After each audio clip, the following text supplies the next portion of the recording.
true freshman, Jarrett Stidham, who's going to try to break that trend. For an amazing atmosphere here for college football late in November. So Zamara and Chris Platt back deep for the Bears. Baylor coming off their first loss of the season, 44-34 in Waco to OU. Oklahoma State beat Iowa State 35-31 on the road last week. They had to come back to do it. Ben Grogan will send it away. And here we go. Baylor, OK State. This is Platt from the 6. Trying to find the edge. Turns the corner. And he'll go out of bounds around the 35-yard line. So as the Bears take the field on offense, couple of things to pay attention to when they have the ball. Corey Coleman has been the most productive receiver in the country so far this season, and yet he was very quiet a week ago against a group of very good corners from Oklahoma. Oklahoma State has corners that can equal the Sooners, in particular Kevin Peterson, who's one of the best in the Big 12. Look for him to shadow Coleman most of the night. It's a matchup that should be fantastic. First down and 10 at the 36 for young Jarrett Stidham, true freshman, 19 years old, from Stephenville, Texas. Baylor has started every game this season with a touchdown on their opening drive. Stidham down the sideline. Whoa! He dropped it in, Corey Coleman, and he's down at the 15.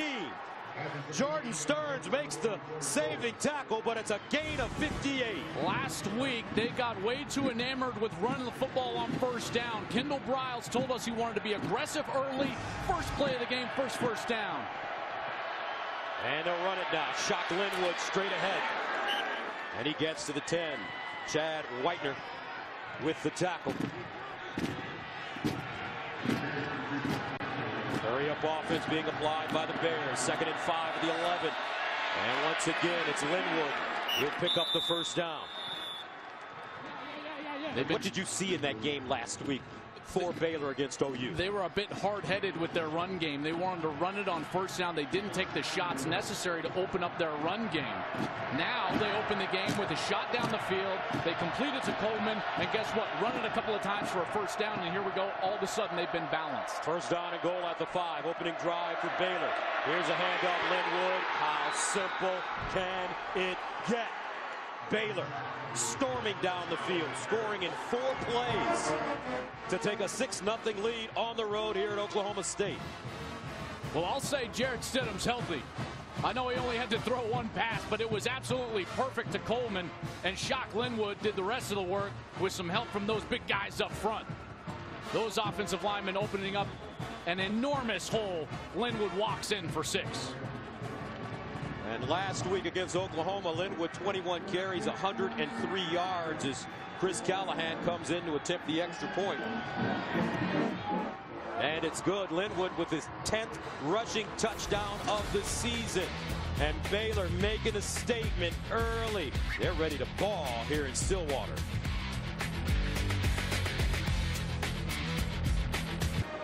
Jarrett Stidham leading Baylor on a 4-play drive, covering 64 yards, scoring in less than a minute to take the 7-0 lead. And some early game headlines. Well, Florida in the top 10, but struggling went to overtime with FAU. They will assuredly, if the committee has any integrity, drop out of the top 10. Iowa clinched the Big Ten West. Frank Beamer almost won his last home game. I don't think there was anyone outside of the state of North Carolina that was rooting against Virginia Tech there at the end. What a career Frank Beamer has had. Just to tip the cap from this booth to Frank Beamer for what he's done for college football. Spencer Everett's ready to send it away. Jeff Carr, Chris Lacey back deep. And this will be Chris Lacey from the 10-yard line. And he advances the ball to the 25 before being brought down. So a couple of things to pay attention to when Oklahoma State has the football. This conference is all about wide receivers, and Oklahoma State has a huge depth of core of wide receivers. James Washington is their leader. 8 players with 2 TD catches or more, and they're going up against a defense that's very banged up. 2 safeties that'll be brand new today in Chance Waz, Orion Stewart, both injured. Terrence Singleton, Tayon Sells in the ball game. They'll be tested early. First down and 10 at the 26. Carson lining up as a single setback behind Mason Rudolph, and delayed handoff. Not a lot of room for Chris Carson. But how about Mason Rudolph, 6'4", sophomore from Rock Hill, South Carolina. Coach Gundy last year went to him when he was a true freshman, redshirt, and says, hey, do you want to play a redshirt? Rudolph said, I want to play. Gundy, okay, then you're the starter. That was it, and the rest is history. Second down and 8 at the 28. And this time it's Shepard running right. And Brandon Shepard lost the ball. Baylor says they have it. Running toward the end zone. No call yet. Touchdown, Baylor. Grant Campbell picked it up and sprinted into the end zone.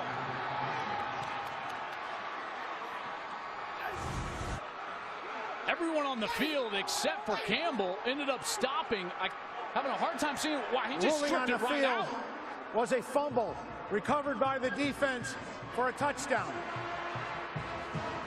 Campbell just ripped it right away. That ball looked like it was coming loose before Shepard was actually on the ground. I'm shocked that Shepard was a fumble recovered by the defense for a touchdown. Previous play is now under further review. Shocked that Shepard didn't get up and try to tackle Campbell. It was coming away from his body, ripped it out just like Maurice Clarett in that national championship game way back in 2002. It's hard to see if that knee was down. All right, let's join our rules analyst from Los Angeles, Mike Pereira. Well, I'll tell you, as we're looking at it here, you get a quick shot that shows that the knee's down and the right hand is still on the ball. It looks to me a shade before it starts moving. If I'm in replay, I think I put him down here. You're going to see the knee hit, and now then the ball gets pulled out. If you actually stop it when the knee is down and take a look at it at that point,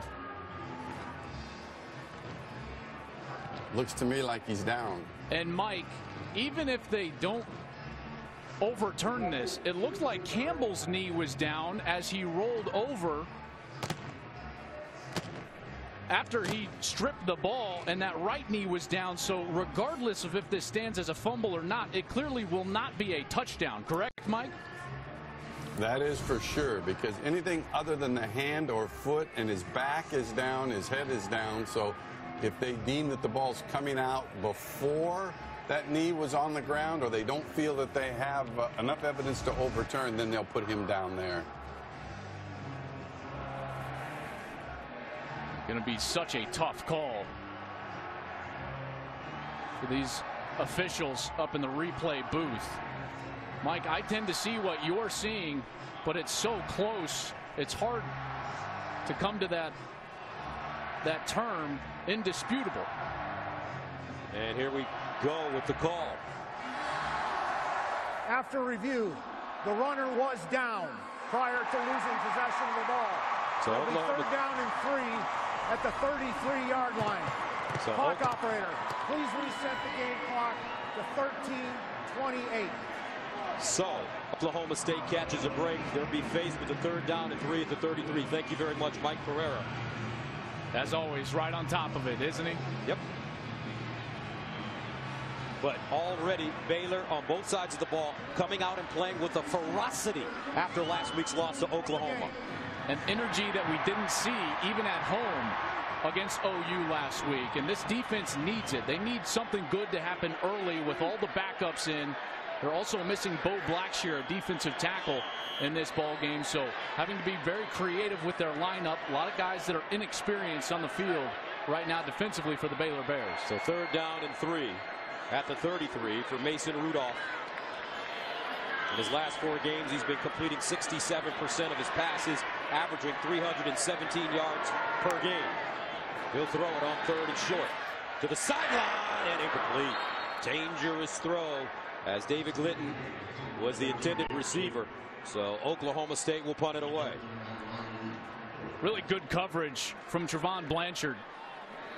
Number 48, he was the linebacker that was coming out underneath that route. Because of his defense, I thought that forced Rudolph to throw the ball higher than he wanted to. Terrific read. That's what happens on third down. Zach Seiner, who's been having a wonderful year, back to punt at his own 18-yard line, links Hawthorne back deep at the 20. Seiner driving it, and it's fair caught at the 22.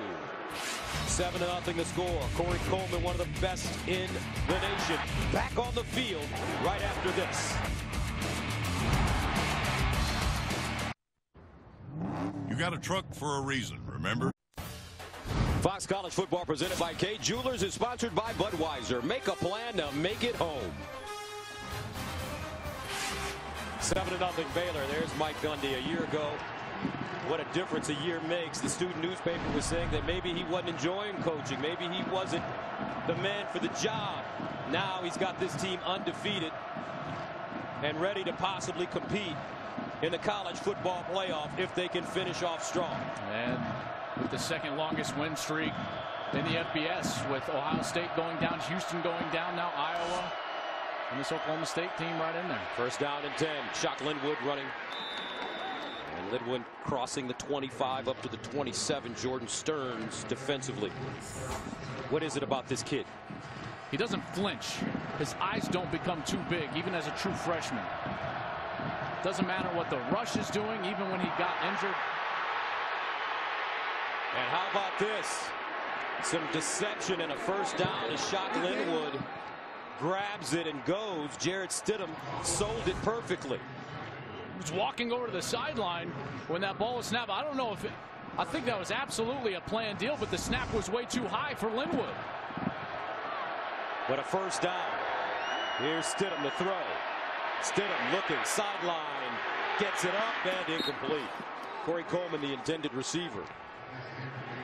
And there's that matchup. Coleman and Kevin Peterson. Peterson, just great talent as a corner. They were in his zone coverage on that first completion down the field. That's why he wasn't step for step. But in that last play in man coverage, you can tell Coleman's not going to get much separation from Kevin Peterson. Second down and 10 at the 35.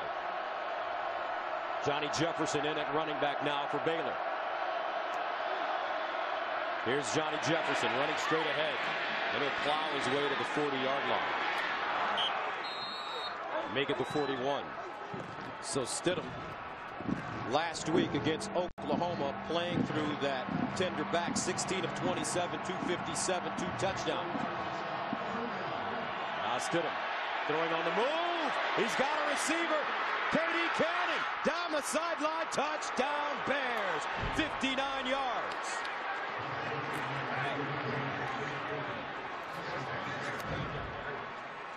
Oklahoma State bit on the double move. Watch Stidham come out to his right, and he's going to fake, and he's going to pump it right there. The safety draws up, and then all of a sudden, K.D. Cannon bursts down the field. Excellent play design from Kendall Briles, the offensive coordinator, for a touchdown, and the explosive Bears are back. Didn't see much of that last week, and now they are taking shots on early downs here at Oklahoma State. Chris Callahan in to attempt the extra point. And remember, folks, Jarrett Stidham is a true freshman. He's 19, but you won't see a quarterback, college football, throw a prettier ball than this young man. And he's got some weapons on the outside. Baylor up big early. Let's go. Knock him up here. This Baylor team, just quick strike drives, trying to inch their way back up to that top 4. I tell you, with Ohio State losing, they still are looking for their first top 25 win. And if Baylor's able to win here tonight in Stillwater, their resume would look awful good next to the Ohio State Buckeyes. Spencer Evans sends it away. Jeff Carr back deep. And that one bobbled, but Oklahoma State recovering at the 22-yard line. So let's take a look at the top 10. Clemson still the #1 team in the nation. Clemson's done a heck of a job. Obviously, Charleston Southern, no match for Alabama, even if they were the 8th-ranked team in the FCS. Iowa with a nice win, but this Oklahoma State team obviously can move up and make ground if they can come back. And Baylor and Michigan State going to make ground. Again, I believe wholeheartedly Florida will come down. Ohio State probably come down to about 9 or 10. First down and 10 at the 23 for Oklahoma State. Rudolph fires. This one caught by McCleskey. And he'll get out of bounds at the 26. Remember, Oklahoma State has 5 come from behind victories this season. Central Michigan, Texas, Kansas State, Texas Tech, And they also did it last week against Iowa State. 2nd and 6. Play fake. Rudolph, far side. On the money. Washington, first down, Cowboys. They've got that no flinch mentality that I was speaking of with Jarrett Stidham. Well, Mason Rudolph also has that. They had a 17-point deficit last week, came back, won the ball game on the road. First down and 10. Raymond Taylor in the backfield. Here's Rudolph again under pressure and incomplete. Washington, closest man to the football. Howard defensively for Baylor. They were down 17 3 different times against Texas Tech. They've had 15-point deficits and won in 3 different games. They did not have the lead with a minute remaining. This team will not panic, even if they're looking across the line of scrimmage at a top 10 Baylor team that's got a 14-point lead. 2nd down and 10 at the 35.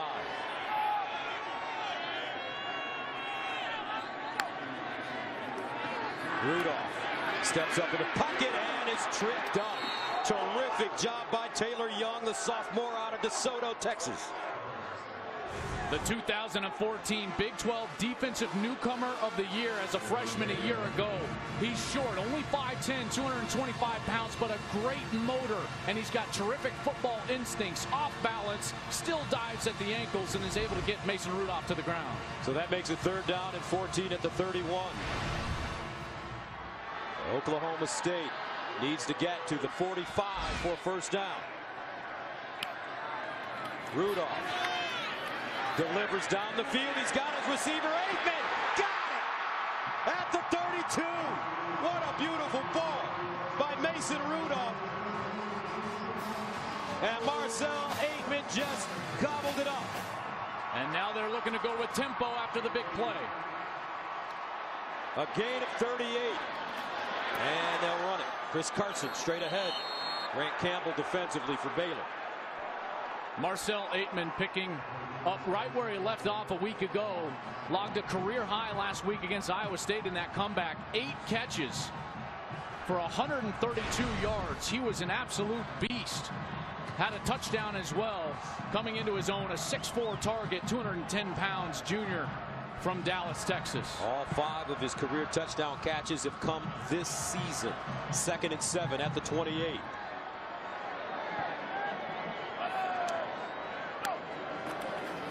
Play fake. Rudolph all day. Sideline. Incomplete. Intended for Austin Hayes. Chance Waz on the coverage, number 18. He's been dealing with a neck injury. Left the game last week against Oklahoma, but great coverage here. Right on the hip pocket. Didn't interfere with the wide receiver down the field. That's just excellent coverage, forcing a longer 3rd down opportunity. So 3rd down and 7 now at the 28. Waz from Pflugerville, Texas. Trips at the top of your screen.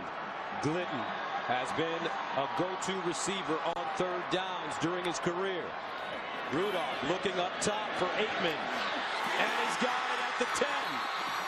And a first down, Oklahoma State. Howard had to hold on to his ankle. Well, they brought the house, everybody, which means man-man coverage on the outside and some hand fighting. They don't call the penalty. Aikman maybe gets away with that little arm bar there with the left arm and comes back and basically catches that ball one-handed. This guy's having a sensational couple of games. A gain of 18. J.W. Walsh in the game now at quarterback for Oklahoma State. The previous play was a completed pass. Previous play is now under further review. I think they want to see exactly if that ball was secured before he stepped out. That left arm was definitely still fighting with Xavier Howard. He's clearly inbounds, but you see there's some bobbling going on. They want to see if that's secure. He wasn't out of bounds until that right foot hits. Tough to tell exactly when he secured the ball, but it's going to be a great look. It looks pretty secure there. Now there's a little bobble, and then it's secure right when that right foot comes down. It was actually that opposite hand, that right hand, that eventually secured the ball. I don't know, Joel. Sometimes I think we are a little bit too precise That's a catch. There's no question it's a catch. And I think I speak for everybody at home as we bring in Mike Pereira. Mike, I think every football fan, whether it's NFL or college, is getting a little confused on what's a catch and what's not a catch. Well, I think we're scrutinizing everything so close, looking for slight movement of the ball. Here they're going to look to see if his left hand slid off the ball, and then the right hand came back on the ball with the left foot still down. I agree with Gus. It just seems like we begin to almost over officiate the play in replay. And to me, this has some elements that are close. But let's remember, in replay, the standard in college is supposed to be, it has to be beyond a shadow of a doubt that the call was incorrect to reverse. And to me, this is close, but I'd leave it as it is. Mike, do you think it's a little overzealous to even stop it when it clearly is a catch, and by the spirit of the rule, he brought it down, he secured it, and was in bounds? Are they looking too hard for that bobble? Well, I mean, you know, it's something they always look, they call it for, they're looking for smoke. That's what they say. If you see any smoke, if you see a defender give an incomplete pass signal. After review, the ruling on the field stands. It's a completed pass. So Aitman with 2 big third down catches. Thank you very much, Mike Pereira. Oklahoma State now with the football inside the Baylor 10-yard line. What a weapon Aitman is in those one-on-one situations, and this is the point of the field. Even with J.W. Walsh, it's not solely a run package with Walsh. They will throw it, and Aitman's got the matchup the near side of your screen. Had a hand in all 3 of the team's second-half touchdowns last week, rushing for 2 of them and completing a 7-yard touchdown pass. J.W. Walsh. And he hands it off to Jeff Carr around the corner. And Carr leaned forward and gets to the 3-yard line. A 6-yard pickup. They've been so effective with J.W. Walsh coming in the game in these red zone opportunities, these scoring zone opportunities. And one of the things that makes this 2-quarterback system effective is the fact that the players believe in him. He's a leader, he's a senior, and they play hard for number 4. The old team in the Big 12 is more effective in the red zone than Oklahoma State. 2nd and goal at the 3. J.W. Walsh. McCleskey. Touchdown. Great deception by the Cowboys. Oklahoma State has converted 94% of its trips into either a touchdown or field goal in the red zone. Watch, the entire movement for Oklahoma State is going to the right, and just a little flip to McCleskey, and he's able to get into the end zone easily because everyone carried out the fake to the right side. Ben Grogan in to attempt the extra point. And it's good. High scoring affair in the first quarter.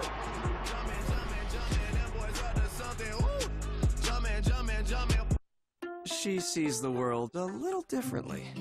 And by some miracle, she actually said yes to me. Tell her everything you love about her with Charmed Memories at Kay Jewelers, featuring the new Charmed Memories Star Wars collection. And this Thursday through Sunday, get this free bracelet or charm valued up to $45 with any Charmed Memories purchase of $99.99 or more. At Kay, the #1 jewelry store in the galaxy. Every kiss begins with Kay. Hey, Chip, how'd the discount do? By Kay Jewelers, every kiss begins with Kay. And sponsored by Sprint. Switch today and save. All right, folks, Joel Klatt picks his top 50 draft prospects in the Fox 50 on foxsports.com/Fox50. Emmanuel Ogbah is in the Fox 50 and considered one of the nation's top defensive linemen. The Fox 50 is sponsored by Sprint. Visit sprint.com/save 50% to learn more. All right, Joel, what is this all about? Well, this guy, Emmanuel Ogbah, there's an NFL franchise that is going to get an absolute diamond. Plays hard, and he does everything right off the field. This guy is one of the most talented players in the Big 12. He gets after the passer, which the NFL desperately needs. And like I said, one of the highest character players that we've got going on right now in college football. All right, Baylor will start. Zamara looking for a lane, gets one at the 30 and all the way up to the 36-yard line. Let's go to Jenny Taft in the studio for a Lowe's game break. Thanks, Gus. Number 16, Navy visiting Tulsa. How about Toneel Goley, who would take this one 70 yards for the touchdown? The midshipmen now up 14-0 in the second quarter as Navy needs to keep winning to play in a New Year's Six bowl game. Gus, Joel, back to you guys. All right, Navy 8-1, ranked 16th in the nation. And Keenan Reynolds, I tell you, he might get some late run.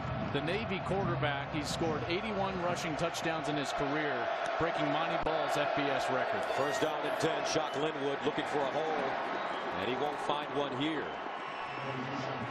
As Chad Whitener comes up and makes the play. Yeah, it's very clear that early in the downs, early in the series, Baylor needs to throw the ball to open up that defense to get the run game going later. 2nd and 8 at the 38. Play fake. Stidham delivers a strike. K.D. Cannon again. And I tell you what, with K.D. Cannon, Corey Coleman, Jay Lee, Lynx Hawthorne, I mean, can you find a better group of receivers in the nation? Well, you know, in this game as a whole, Oklahoma State's got a great core of wide receivers as well, but this Baylor core of wide receivers is explosive. First down and 10 at the 48-yard line. Linwood again. Miley with the tackle for the Cowboys. This offense has just been so prolific. First in points, total yards, yards per play in the FBS, and they're at it again tonight. Here's a handoff to Linwood. And Linwood will gain about 4 yards on the play. Seth Jacobs with the tackle. Great atmosphere. We're in Stillwater, Oklahoma, folks. One of the biggest games of the day. The Baylor Bears still smarting from the loss last week at home to Oklahoma. They would love nothing more than to spoil things for Oklahoma State, coming into this game undefeated. 3rd down and 4 at the 42. Stidham looking. Stidham. He's got a receiver up top. Incomplete. Chris Platt, the intended receiver. That brings up 4th down. Great coverage. Oklahoma State gambled a bit. They went with man coverage, brought the pressure. Stidham still threw a great ball, but Chris Platt was unable to adjust to it. It was a good route. It was right on the left side, but he was unable to get out there, and Baylor's going to keep their offense on the field, go for it on 4th down. And Stidham could pooch punt it. 4th down and 4. And he'll throw it. Stidham to the sideline. Incomplete. No flag on the play. Terrific job defensively. Corey Coleman, the intended receiver. Ashton Lampkin sat on him. And Baylor turns it over on downs. Baylor was looking for a pass interference here on Ashton Lampkin. Watch here as Coleman tries to slow play it, and then there's some contact there late.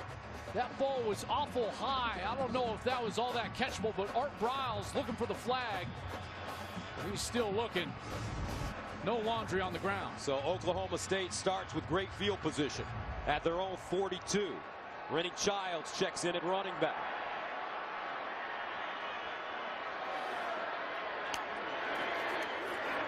Rudolph over the middle, has a wide open man. The catch made by Zach Veach, the redshirt junior from Broken Arrow, Oklahoma. It's a 19-yard pickup. Play fake again. Rudolph going for it. Oh! Touchdown! The president, James Washington, 39 yards.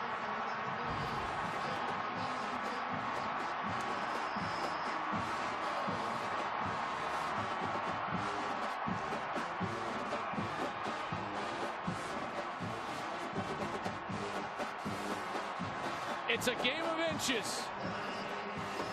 Ryan Reed, number 9, almost tipped that ball away before Washington ended up with 6. And the extra point is good. Buckle up, folks. We're in store for possibly a classic. Oklahoma State, Baylor, level at 14.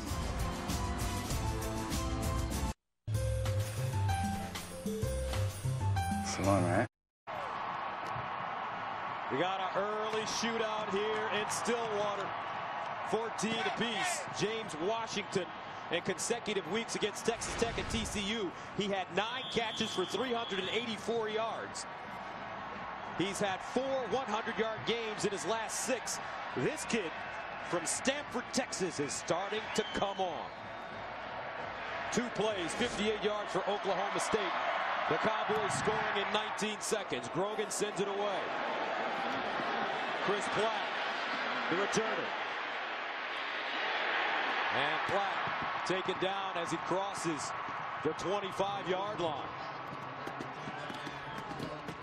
The momentum in this game is just completely shifted.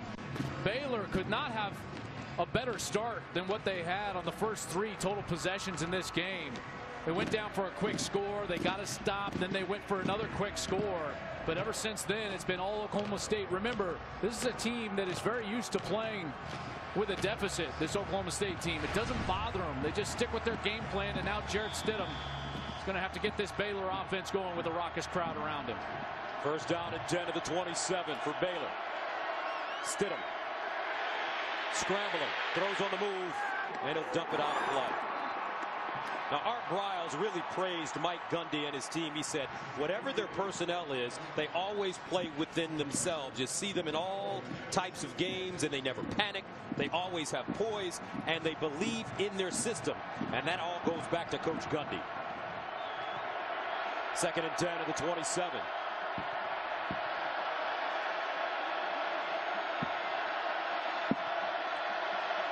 Stidham steps up in the pocket, trying to buy time. Stidham tripped up at the 30-yard line. Chad Whitener, who's been having a terrific season, the redshirt sophomore from Mansfield, Texas. And that roster you were just speaking of, Mike Gundy does find success. All these transfers, you've got guys like Chad Whitener, a transfer from Cal. Here's Stidham, throws. Stidham looking, and caught by K.D. Cannon. Stidham standing strong in the pocket, Joel. This guy just does not flinch. Pressure right in his face, and he delivers a beautiful ball right down the field to K.D. Cannon, who's one of the fastest players in this conference. And another big play for the Baylor offense, which came into tonight's game, leading the Big 12 with 78 plays of 20 yards or longer. That's their 3rd big play tonight. First down, a gain of 42. Stidham looking underneath, and Coleman took his eyes off it. Corey Coleman, rare mistake by this All-America. This offensive line has done a heck of a job, because even though there's been some pressure on Stidham, he's been clean for the most part. Guys like Pat Colbert at right tackle, Spencer Drango, a guy in my Fox 50 at left tackle who's got an amazing matchup tonight against Emmanuel Ogba, number 38. Another guy in my Fox 50. 2 first-round caliber players going at it tonight. Second and 10 at the 28-yard line. And Stidham going for the long ball again on a run. Incomplete. Coleman, the intended receiver. Kevin Peterson blanketing him. This guy's technique is just impeccable. See how he runs right in the hip, and then as soon as the wide receiver raises his hand to catch the ball, where do his hands go? Right between them. That is textbook defensive back play. That guy is a sensational player. Third down and 10 at the 28.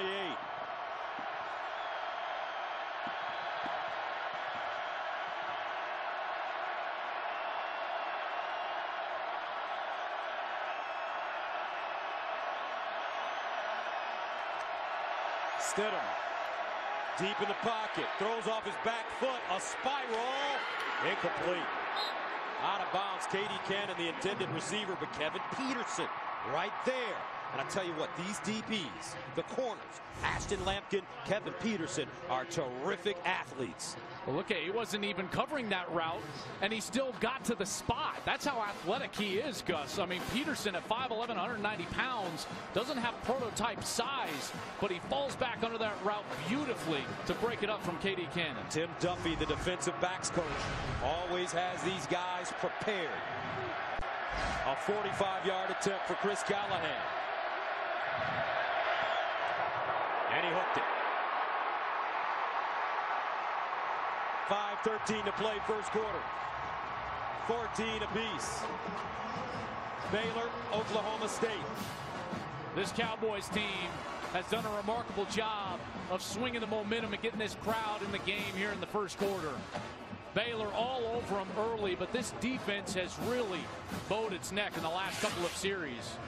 That's what they do. That's what Mike Gundy has prided himself on with this unit. Trailed in the second half, 5 of the 10 games that they've played.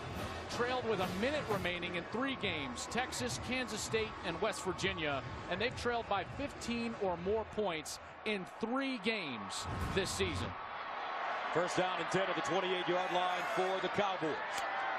Rudolph will hand it off to Raymond Taylor. Taylor goes backwards. He got blasted by Sean Oakman. And folks, if you ever have a chance to stand next to Sean Oakman, you'll see one of the best looking athletes you'll ever see. 6'9", 275. This guy is just a physical freak. He's fast, he's powerful, he's long. See him play on the sun, come all the way around, still make the play. Second down and 12 after the 2-yard loss at the 26. Rudolph. He'll throw it. Steps into his throw underneath the hands of Washington. Again. Washington picked up the first down, then went backwards. So let's see where they spot it. He willingly went backwards to reestablish a different upfield spot. At this point, now he's a runner, and at this point, he willingly goes back. Now he's contacted, and the linesman does a heck of a job spotting that back short of the first down. A mistake from James Washington. Third down and 1.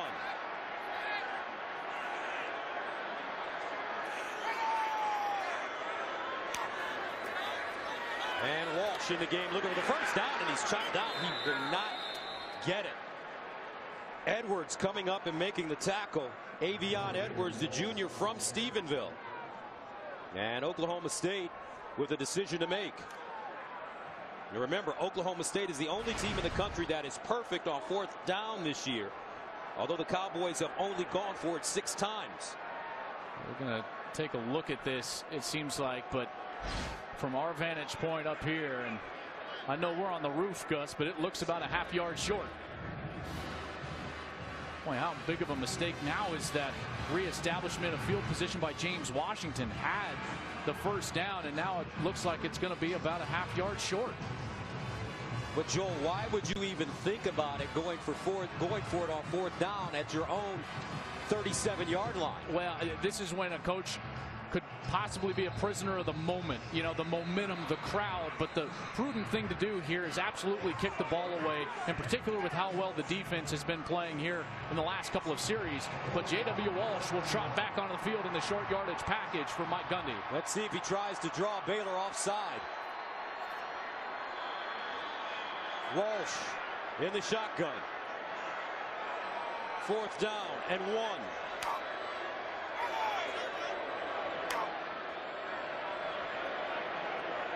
Exactly what they did. Baylor not eating the cheese.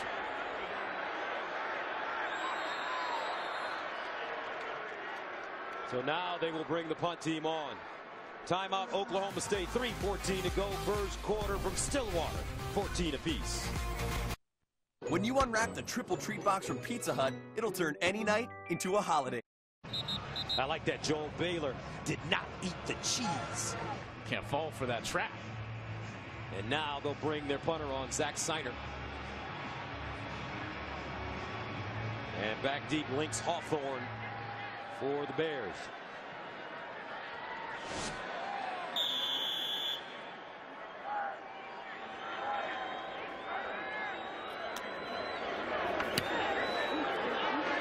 Nice spiral and punt. Hawthorne with the fair catch at the 17. Next week is rivalry week in college football, and we'll bring you plenty of bad blood, including Texas Tech versus Texas, Washington against Washington State for the Apple Cup, and the Civil War between Oregon State and Oregon. It all begins Thanksgiving Day on FS1 and here on Fox. And I'll tell you what, nobody in the country wants to play Oregon right now. I bet you ain't lying. This team with Vernon Adams, heck of a performance today. They played USC. They're still alive. Of course, Stanford's going to play Cal later tonight. In that ball game, that rivalry ball game, Stanford will lock up the Pac-12 North with a win. But Oregon on their heels, the offensive leaders, already a big day here offensively for both teams. But Baylor needs to get a little momentum back. They haven't had it the majority of the last 10 minutes. First down and 10 of the 17. Stidham, delayed handoff, Linwood. And Linwood will go down at the 22-yard line. Vincent Taylor, redshirt sophomore from San Antonio, with the tackle. Excellent job here. This design they're pulling around is actually the tackle. That was big Spencer Drango leading up there for a big gain. Gain of 5. Second down, Linwood again. Jitterbugging. And Shock Linwood will gain 3.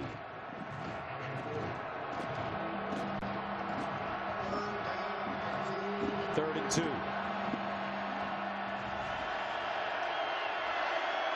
Linwood again looking for the first down, and he has it, as he's dragged down at the 32-yard line by Jordan Burton. Good vision there from Linwood. Had to stop, find the seam, and then he was able to burst upfield for the first down. 14 career 100-yard games for Linwood. Stidham, he wants to run it, and Stidham tackled from behind. Agba tracking him after the 4-yard pickup. An entire coaching staff and all the Baylor fans, whenever Stidham is on the run, Kendall Briles, their heart's going to be in their throat. Remember, dealing with a back injury from last week. Stidham to throw it again. Looking. Now dancing out of the pocket. Nobody home. So Stidham takes it himself and gets out of bounds at the 41. He missed his guy, Corey Coleman. Corey Coleman's just going to run a curl route, and he was wide open right here. He's clapping his hands, comes to the open spot, and then shows a little frustration that he didn't get the ball. First down, though, at the 43. Corey Coleman lining up in the backfield. And he'll give it to him. The speedster, midfield. Coleman trying to get outside. And Coleman still on his feet as he finally is taken down inside Cowboy territory. Last week, only 3 catches. He wasn't able to affect the game. Kendall Briles said that we got to get him the ball whatever way we can, whether it's in the pass game or the run game. Here, lined up as a running back. He picked up 15 yards there. Was double and triple teamed at times last week against Oklahoma. False start. Offense. Number 61. 5-yard penalty. First down. Jarrell Broxton, the senior from Maryland, a junior college transfer from Lackawanna College. Happens to be the same junior college that Kevin White was at before he went to West Virginia, and then of course now as a top 10 pick with the Chicago Bears. First penalty of the game. First down and 15 for Stidham. Sidestepping underneath. Oh, he threw a missile at the 30-yard line, and it's caught by Lynx Hawthorne. This kid has intangibles. I tell you, that's great arm strength. Watch him off balance, and he's still able to get the ball into what I think is a tight window for a first down. Terrific arm talent from the youngster. 5 for 12, 180 yards and a touchdown. Here's the handoff to Johnny Jefferson. And JJ will get that football down to the 25. You see how having success in the passing game has opened up the run later in the series. 2nd and 6 at the 26. Stidham. And it's caught. This time it's Zamora. Ishmael Zamora with a 5-yard pickup. 3rd and 1. This tempo has been very fast from Baylor so far. Jefferson looking for the first down, and he has it. As Baylor gets the ball close to the Oklahoma State 15-yard line. With 21 seconds remaining, Baylor runs a play every 19.4 seconds. That's the quickest tempo in the Big 12. Last week, I thought they slowed down a bit. There was way too much looking over the sideline. You can clearly see part of their game plan to go fast tonight. First down and 10 at the 18. Stidham over the middle. Caught Corey Coleman at the 3. First down. Jordan Stearns with the tackle. And that should take us to the end of the first quarter. But I don't know. It's Baylor. It may not. They get a play off. Jefferson. And Johnny Jefferson did not make it into the end zone, and that'll take us to the end of the first quarter. Game tied at 14, but the Baylor Bears knocking on the door at the Oklahoma State 1 when we come back. Big Gus Johnson, Joel Klatt, Molly McGrath with you from Stillwater, Oklahoma. Boone Pickens Stadium 14-14. Baylor and OK State. The Bears, Joel, 294 yards of offense in the first quarter. I mean, some teams be desperate for 294 yards in a game, much less the first quarter. They snapped it 33 times, averaging 8.9 yards per play. Second down and goal at the Oklahoma State 1-yard line.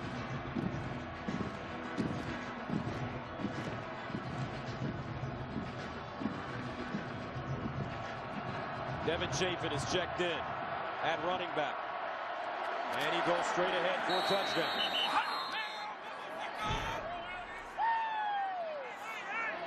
So Baylor marching it right down the field. 13-play drive covering 83 yards. And the Bears score in 3 minutes and 9 seconds.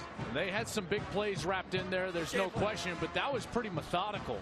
You know, this feels like a heavyweight fight right now, and there's some haymakers being thrown, but that was a series of body blows. The running game got going 4, 5, 6 yards a pop, and then when they needed it, Jarrett Stidham with some accurate balls down the field in order to convert on third down and keep themselves on the field en route to a TD. Chris Callahan in to attempt the extra point, and it's good. So let's take a look at the KFC stat comparison. Baylor already 96 rushing yards. They're going to love seeing that. That was something that they came into the game wanting to correct after the last couple. Getting it done in the passing game as well. 295 yards, 12 first downs. And you have to consider that Baylor was held to 239 yards and 23 points below its season average last week against Oklahoma. Now, Oklahoma is a great defense. I will say that. You know, I know most people outside of this conference don't think that anyone in this conference plays great defense. Oklahoma does, and this Baylor offense will attest to that. And that Oklahoma team probably playing as well or better than anybody in the country right now. Mike Stoops, the defensive coordinator at Oklahoma. It's taken him some time, but he's finally got him turned around defensively. Jeff Carr, the deep man for the Cowboys. And Spencer Evans will send it away.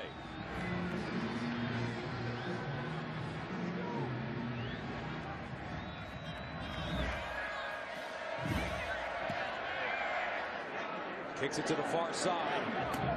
And Jeff Carr to the 30. As he crosses the 30 up to the 32 with his forward progress. All right, let's go to Los Angeles and check in with Jenny Taft for a game break. Thanks, Gus. Well, you guys were just talking about number 7 Oklahoma. They're hosting number 18 TCU.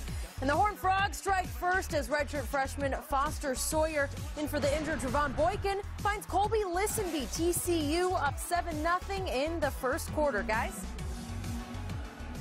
Well, how about that? TCU right down the field. Heck of a throw from the youngster. First down and 10 at the 32 for Mason Rudolph. Carson tries to get outside, bottled up and taken down at the line of scrimmage. Nicely done by Blanchard, the outside linebacker. This defense playing without a lot of their stalwarts. Orion Stewart, a safety, returning all Big 12 player. Bo Blackshear, a defensive tackle, returning all Big 12 player. Both out for this game. They've held up decently so far. 2nd and 9 at the 33. Rudolph sets up a screen.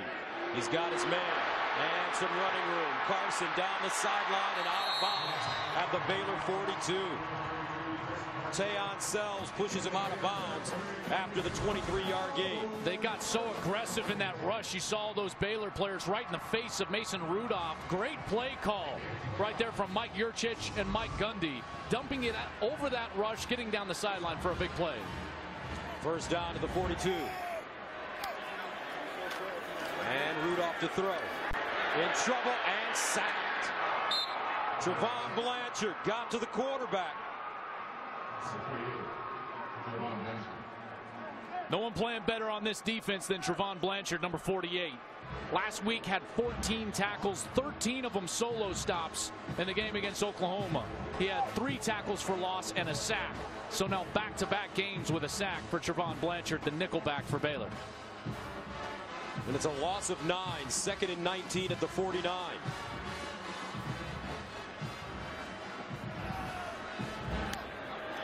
Here's Rudolph to throw it.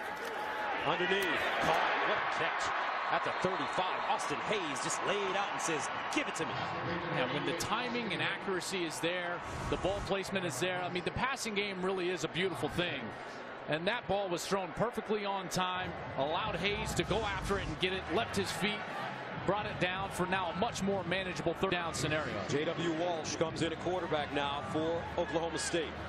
On 3rd down and 3 at the 35. He generally runs it in these situations.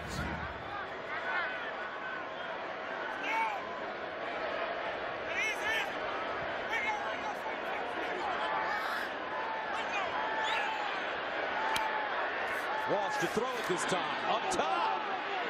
And incomplete, and a flag on the play. Aitman, the intended receiver. And they're going to get this from the offensive perspective. Marcel Aitman shoved the corner right in the back. That's number 9, Ryan Reed. Extended with that right arm. Pretty clearly going to go against Marcel Aitman.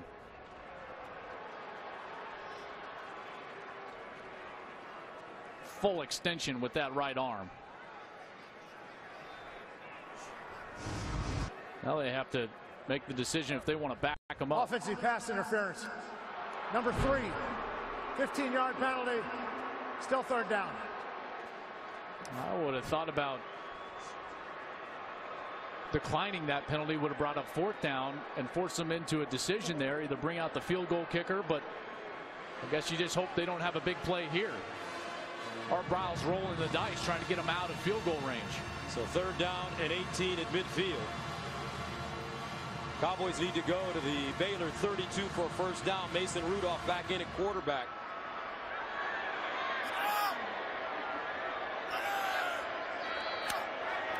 And here's Rudolph. Winds up down the field. Washington. Incomplete. Boy, Baylor dodged a bullet there. Ben Grogan, the kicker for Oklahoma State, has not attempted a kick of over 50 yards all season. That attempt, if they would have declined the penalty, would have been 52 yards, likely a punting situation.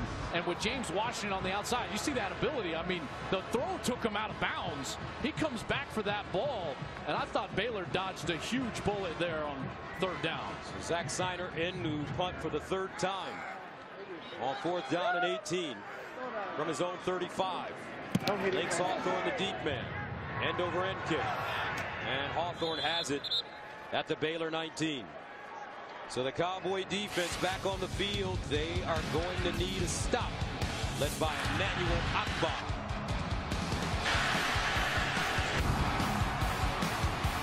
How you doing? Hey, how are you? What are we watching the game? Heisman watch. Derrick Henry, Ezekiel Elliott, and Baker Mayfield. And of course, with Ohio State losing and Zeke not having a great game, and then showing a little attitude afterward, he and Cardell Jones essentially saying that they're going to leave school, go to the NFL, and he was not happy with the play calling. I got news for you, Ezekiel Elliott. Tom Herman is not walking through that door anytime soon. Corey Coleman, though, trying to get around the corner. He's a Heisman candidate as well. And Coleman taken down at the 24 by Chad Whitener.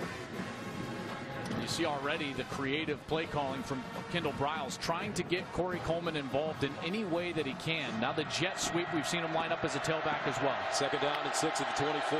Stidham, pump fake. Stidham in trouble. Stidham looking. And Stidham gets down close to the 1st down. Jordan Railford coming up with the tackle from behind. Big 3rd down here for this OSU defense. Chance to get off the field. 3rd down and 1. Here's a handoff. Linwood and a 1st down. You know, the tempo from Baylor is used as a weapon in short yardage situations, because Kendall Briles says you can steal 1st downs. You can steal a yard or 2 almost 4 or 5 times a game. And this is Shock Linwood trying to make something out of nothing as he is stopped by Jordan Stearns and Jordan Burton. There's Kendall Briles, offensive coordinator, the son of head coach Art Briles. And some confusion, it looks like, from Oklahoma State defensively. Flag on the play.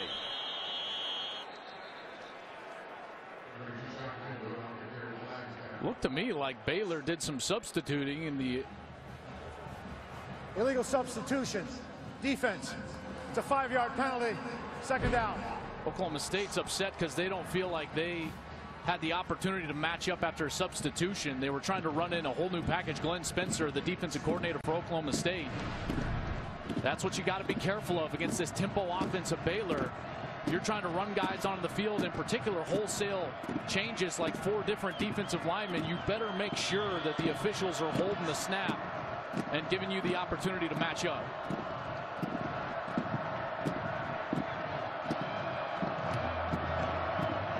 Second down and 3. And they'll hand it off to Johnny Jefferson.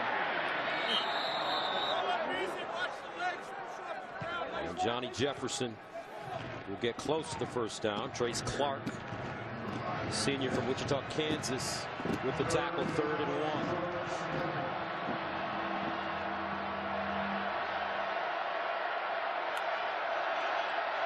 Jefferson again, first down, Baylor.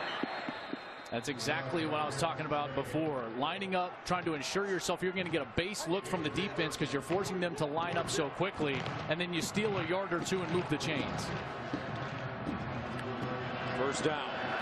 Stidham. Corey Coleman at midfield. And Coleman wrestled down by Kevin Peterson. You know, one of the things that impressed me so much about Kevin Peterson is a lot of times you see corners that aren't great tacklers in space, but every time you see Peterson get an opportunity, he's a very sure tackler in one-on-one situations. 2nd and 4 at the 49. Flag on the play. Coleman with the catch. Flag down. But there is a flag at midfield.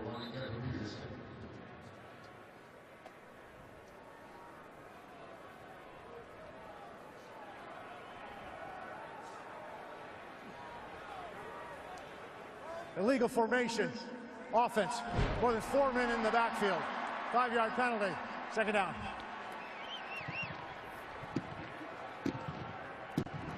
That's a product of a young quarterback. When you have a veteran quarterback, one of the jobs of that quarterback is to make sure that the formation is correct, and the players who are on the line of scrimmage need to be all the way up and on the line of scrimmage. 2nd and 9 at the 46. And some movement in the backfield again. This time it's Gus Penning. False start. Offense. Number 15. 5-yard penalty. Still second down. With some self-inflicted wounds here. Gus Penning, a senior, junior college transfer from Grand Rapids Community College and Riverside Community College, but those penalties clearly hurting in this set of downs. 2nd down and 14.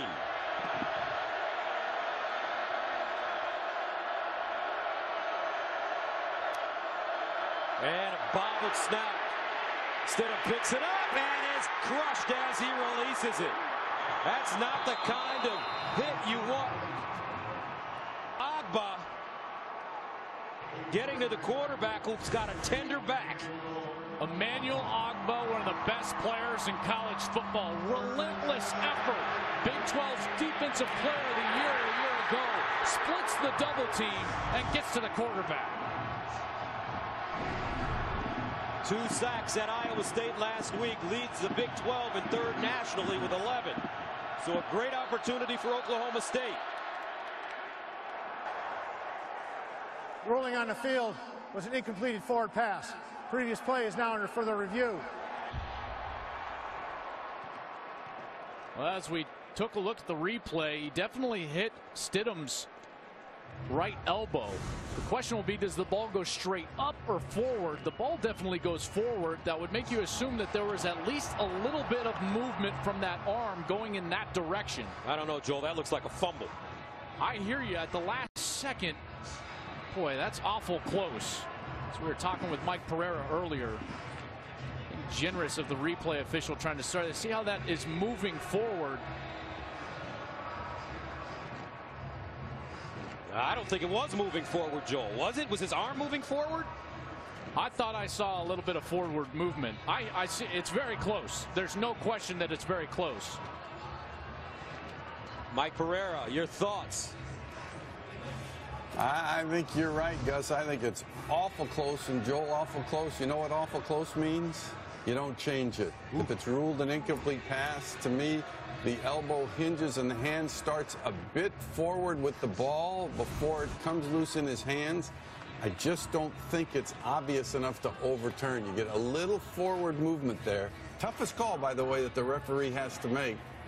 But again, I don't see this as indisputable enough to overturn when they're trying to stay with the calls that are made on the field unless it's clearly incorrect. Mike, if I were to make an argument, here's the argument that I would make as a quarterback, that the nose of the football doesn't necessarily need to be pointed down the field in order for it to be moving forward. The technique of a quarterback is going to push the front of the ball away, and then that ball will start moving forward even if it's not pointing down the middle of the field. I know it's a close call, but the movement of the ball after it was knocked loose going clearly forward, how much would they look at that, Mike, where the ball goes after it's knocked loose? I will tell you, replay officials aren't that smart, Joel, where they can talk about the technique and the points of the ball. They have a hard enough time trying to figure out now, is the ball, remember, in college, it's hand or arm moving forward at all. After review, the ruling on the field stands.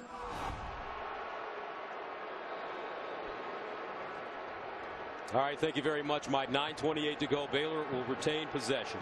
So, I'm such a quarterback homer. You got to dumb it down sometimes, partner. You know, you got to dumb. My aunt is watching. She doesn't understand all that stuff you're talking about. I'm always looking for excuses for the quarterback. That's just right. The bottom line. I know. You know, got to dig deep for those sometimes. 3rd down and 14 at the 41.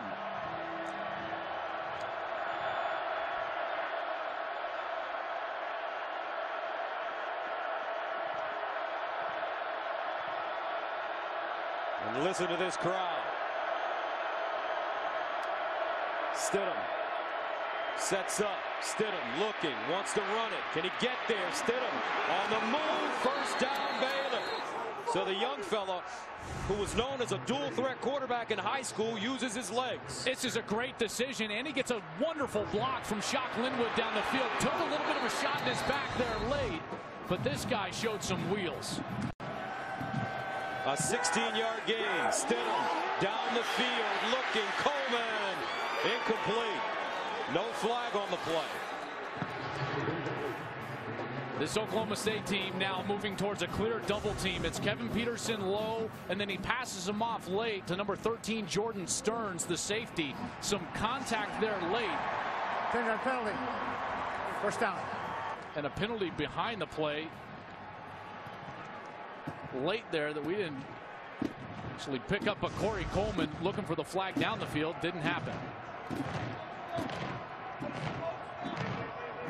Well, holding called on Broxton. First down and 20.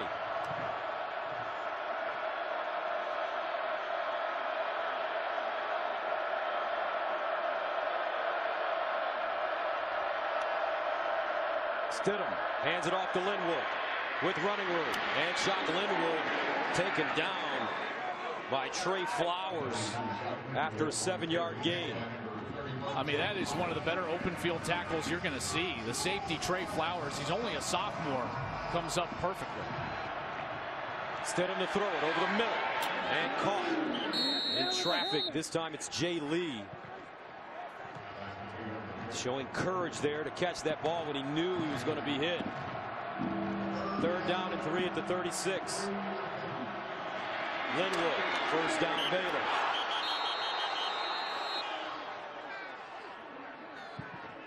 That's a tendency from Baylor. You know, they run the ball more than anybody in the Big 12 on 3rd and 3 or longer. In fact, they run it over 50% of the time. And with the emphatic whistle, I didn't think Linwood was down, but with the emphatic whistle from the umpire, he didn't allow for clear recovery. So that play will not be reviewed. Or will it? Well, they didn't have a clear recovery. Ruling on the field is the runner was down. Previous play is now under further review. Now, if they let that play go and there's a clear recovery, there happens to be an Oklahoma State player near, but with the umpire blowing the whistle multiple times, I understand that's a fumble, but he blew the whistle so emphatically and multiple times, pointing at the ground. Look how everyone just stops. Is that a clear recovery after 4 whistles? With Baylor not having a chance to also go full speed after it? Mike Pereira is in Los Angeles. Mike, am I off my rocker? No, Joel, you're never off your rocker, but you're absolutely right about this. There's no question it's a fumble. Here's the rule. It has to be recovered in the immediate action after the fumble, and that's the whole thing they're going to look at here. Did players stop around the pile? Did number 1, who kind of came in after the play, not very hard, by the way, but came in and pick it up? Ball really almost rolled dead here. I don't see how you can put that in the immediate action after the fumble, since you had players around the pile that stopped. I mean, this would be an enormous break for Baylor, because if that whistle is not emphatic, then Kevin Peterson is going to be the first one there, but I would have a hard time awarding the football after a series of 3 or 4 whistles from the umpire emphatically pointing at the ground when everyone else stops. Ball clearly loose. And there you hear the whistles. And of course, Joel, too, the other thing is they're not going to factor in the whistle. I mean, you're right. I mean, you could see him raising his hand, one, to signal the play is over, the umpire pointing with his left hand down to the ground, saying that the runner was down. But regardless of his whistle, did you play? Was the action dead After around review, the ball? There was a fumble. The ball was recovered by Oklahoma State at the 29-yard line. It'll be 1st and 10. Well, I understand it. It was a fumble. Peterson was clearly the first one. College football presented by K Jewelers is sponsored by Nissan. Go to NissanHeismanHouse.com to cast your official vote for the next Heisman. 8:29 to play here in the second quarter. And this was about a minute ago. Art Briles talking to the referee. The entire timeout, this was the conversation that was taking place, and he's talking about the umpire who was emphatically pointing at the ground. Myself, Mike Pereira, think that he has a case. The officials felt differently, awarded the ball to Oklahoma State. So Baylor went 12 plays covering 61 yards, held it for 4 minutes, and ended up with no points. First down and 10 to the 29. And they'll hand it off to Childs running right. Cuts it inside with the room. And he gets about 7 yards on the play. This Oklahoma State team, they've lived on turnovers. Glenn Spencer, the defensive coordinator, has done a great job in their last 5 games, 11 takeaways. Done just a remarkable job. Second down. And Rudolph drops it off to Childs. And he'll be lucky to get back to the line of scrimmage as Taylor Young stops him. So Shock Linwood fumbling the football. 3rd down and 2 for Oklahoma State. 7:54 to play in the second quarter. Now late, they'll go to J.W. Walsh as he trots on the field. Jeff Carr in the backfield. Still substituting.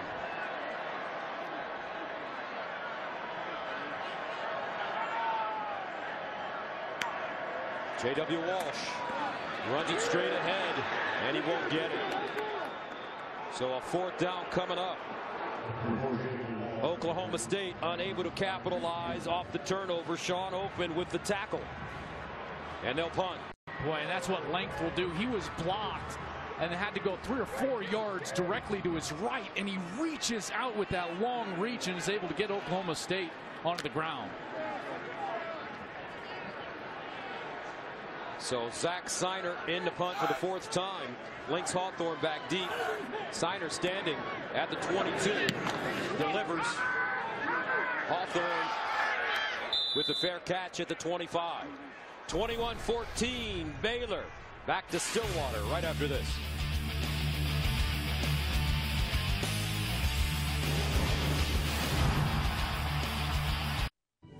All right, Rob, thank you very much. 21-14 our score. Baylor leading on the road here at Oklahoma State. Bears with the football. First down at their own 25. Johnny Jefferson in at running back with Jarrett Stidham. And Stidham to the sideline. And it's caught. K.D. Cannon going up high. What a catch.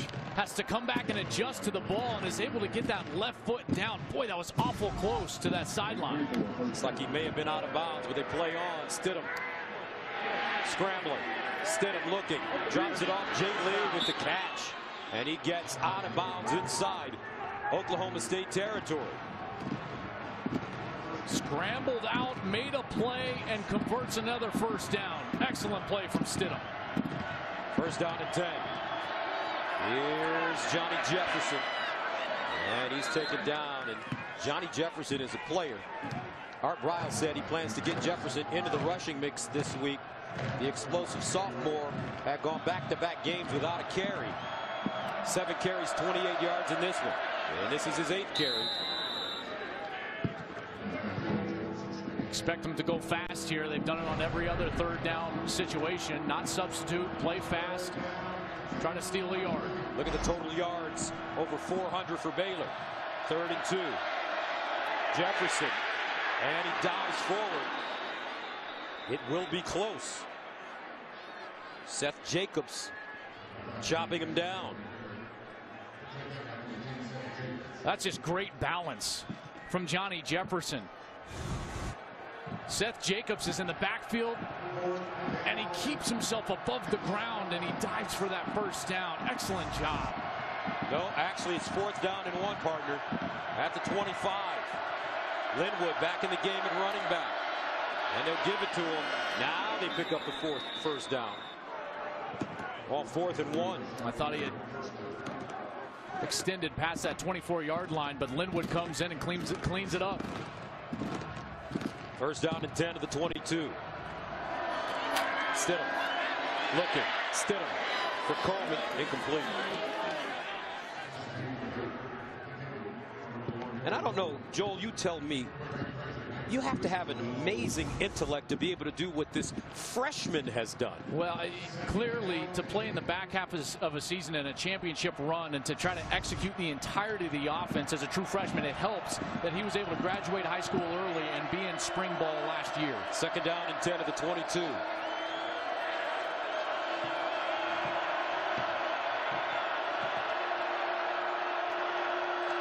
Stidham handing it off. Linwood. Not a lot. And an injured Bear on the field. Vincent Taylor with the tackle. And that is Gus Penning getting up slowly. But Vincent Taylor has been so good, and now Oklahoma State, another 3rd down opportunity. This defense has been really good in the last 2 series, making a play to get themselves off the field. 3rd down and 9 to the 21.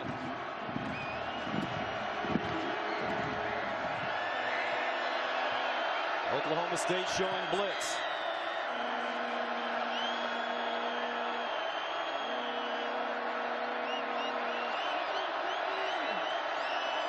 Stidham runs it. Stidham tries to get outside. No, he won't. Great defense by Jordan Burton, who tracked down the freshman. They brought the all-out blitz. I thought they would throw it because they had man coverage on the outside. And Stidham trying to get the edge is not able to get there. Burton, just a great job. A junior college transfer from Kilgore College. He's been one of the real bright spots of this team. Anytime we bring up Jordan Burton, Glenn Spencer, the defensive coordinator, he just starts beaming. He's a kid that came in, 70 tackles now coming into the game. So 4th and 5. And Art Briles is thinking about going for it. Remember, Chris Callahan has already missed a 45-yarder in his only attempt.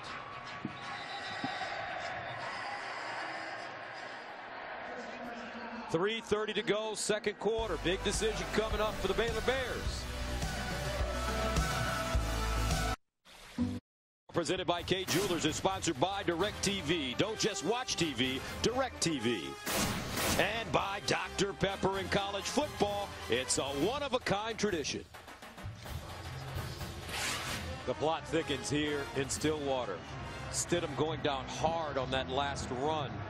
He looks like he's in pain. Remember, he came into this game with the tender back injury he suffered early on in the Oklahoma game last week. His backup is Chris Johnson, a sophomore. from Bryan, Texas. In the meantime, Chris Callahan comes in to attempt a 34-yarder. He missed his only attempt from 45 yards away.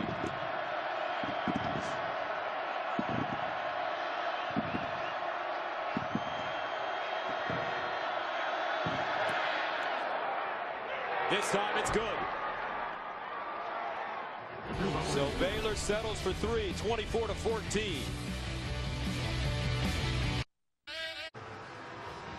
Jarrett Stidham on the Baylor sideline. And take a look at the last play. Well, it was a 3rd and long. They ran the zone read. I believe that's Jordan Brailford.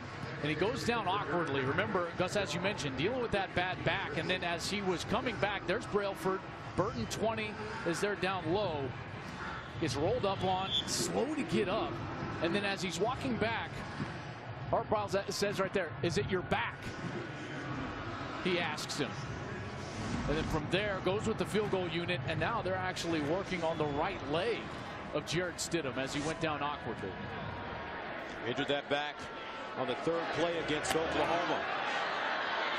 And this is Carr running. And he'll get to the 30, close to the 35. Let's check in with Jenny Taft in Los Angeles for a game break. Thanks, Gus. Number 4 Notre Dame and Boston College from Fenway Park in the Shamrock Series. Deshaun Kaiser to Amir Carlisle after a roughing the kicker call extended the drive. The Irish up 10-0 as the second quarter winds down. And guys, Notre Dame's playoff hopes have to improve after Ohio State's loss earlier today.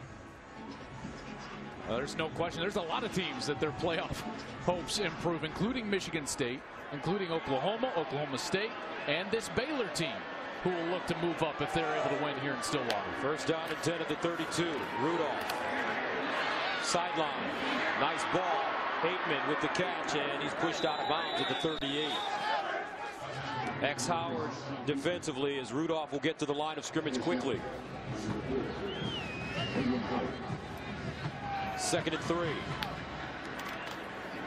Rudolph again to throw. Under pressure, and he's sacked. 3rd sack of the night. Avion Edwards shot out of a cannon. Edwards, the junior from Stephenville, a little bit of a delayed blitz right there. He sees the opening and he takes off. Mason Rudolph had nothing down the field, had to eat it, had to take the sack. What a job from Edwards, backing him up here for a 3rd and long. That's a loss of 6. 3rd down and 9 at the 33.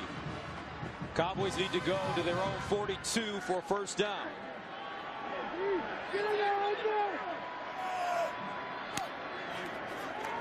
Here's Rudolph looking. Rudolph's got to deliver and incomplete. Andrew Billings had 2 hands on him. They're looking to see if there was a receiver in the area. He was throwing it towards Zach Veach, number 86, but it didn't get anywhere near him. Intentional grounding. Offense. Number 2. Penalty enforced in the spot of the foul. Loss of down. 4th down. There's big Oakman coming in there. There's Billings. Now he's in the graft, and now he's trying to throw it towards Veach. Veach was out there on the right side, number 86, but it didn't get anywhere close to him. Excellent job by the officials there, conferring and then going with the flag. 4th sack of the evening for Baylor here in the 1st half. So Siner will punt it inside his own 10. Lynx Hawthorne standing around the 35. And this will be down at the 42. So with 2:15 to play, which is an eternity for this Baylor offense. That's not even 2-minute offense for them. That's just offense. They've got 42 touchdowns on the season that they've scored in under 2 minutes. Last year they led the country with 41 of those scores. This year already with 42. Stidham on the night, 12 of 21, 258 yards and a touch, and 6 rushes. I'm surprised they've gone to the rushes. A couple of those have been scrambles, but they've actually had him in the zone read game. And with that back injured and slowed, surprised they've gone in that direction. 1st down. They'll hand it off to Shock Linwood. And he spins, turns his legs and gets to the 45. You can't run Stidham anymore. No, and now in particular, his ankle clearly got rolled up on. He's gone with the spat. He's limping. That right ankle is pretty heavily taped now, and there's not a lot of bounce in his step. 2nd and 6. Linwood. And a first down. Looks like it. With 1:45 to go. And they'll say he didn't get there. No, we both got caught on that, and now Linwood limps off the field.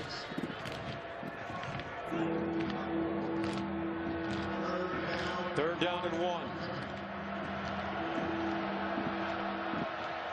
Johnny Jefferson replaces him. They give it to him. First down, Baylor. And more. Jefferson still on the move as he drives forward and gets to the Cowboy 35 for a 13-yard gain. This defense has to recognize that Stidham is no longer a threat in the run game, as Linwood gets attended to on the sideline. And Jefferson again. And he stood up, sent backwards Emmanuel Ogbah. First man to him. And you just saw the adjustment. Now these players starting to understand Stidham is essentially a statue now, so these handoffs are no longer read plays. They can just collapse on the running back. 2nd and 9. This kid's courageous, though. Here's Stidham with time. Strip. Loose. Oklahoma State football. Ogbah. He stripped it and recovered it. What a player.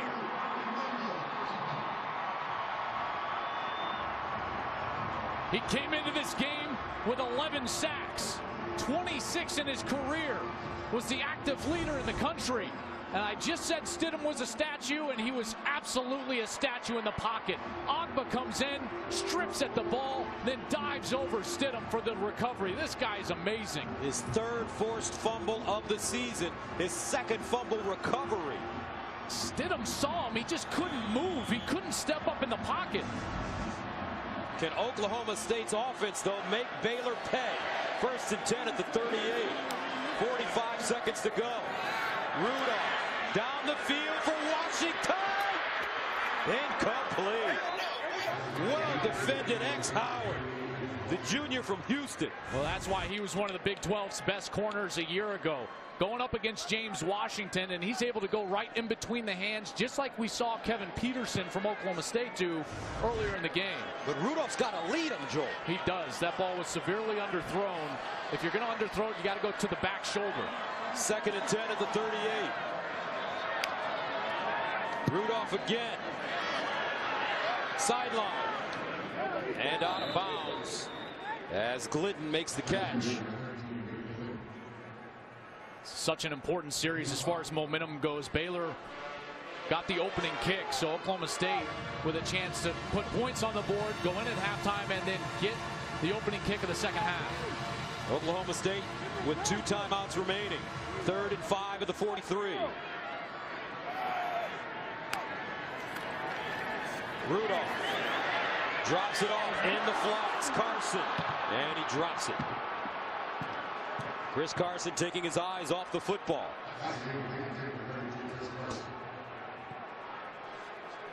And Rudolph did exactly what he needed to do.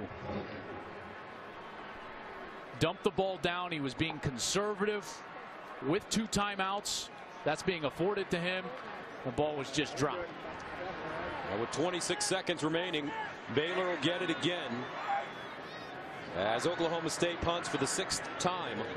Zach Snyder, this one off the side of his foot, takes a cowboy bounce though, and down inside the 20.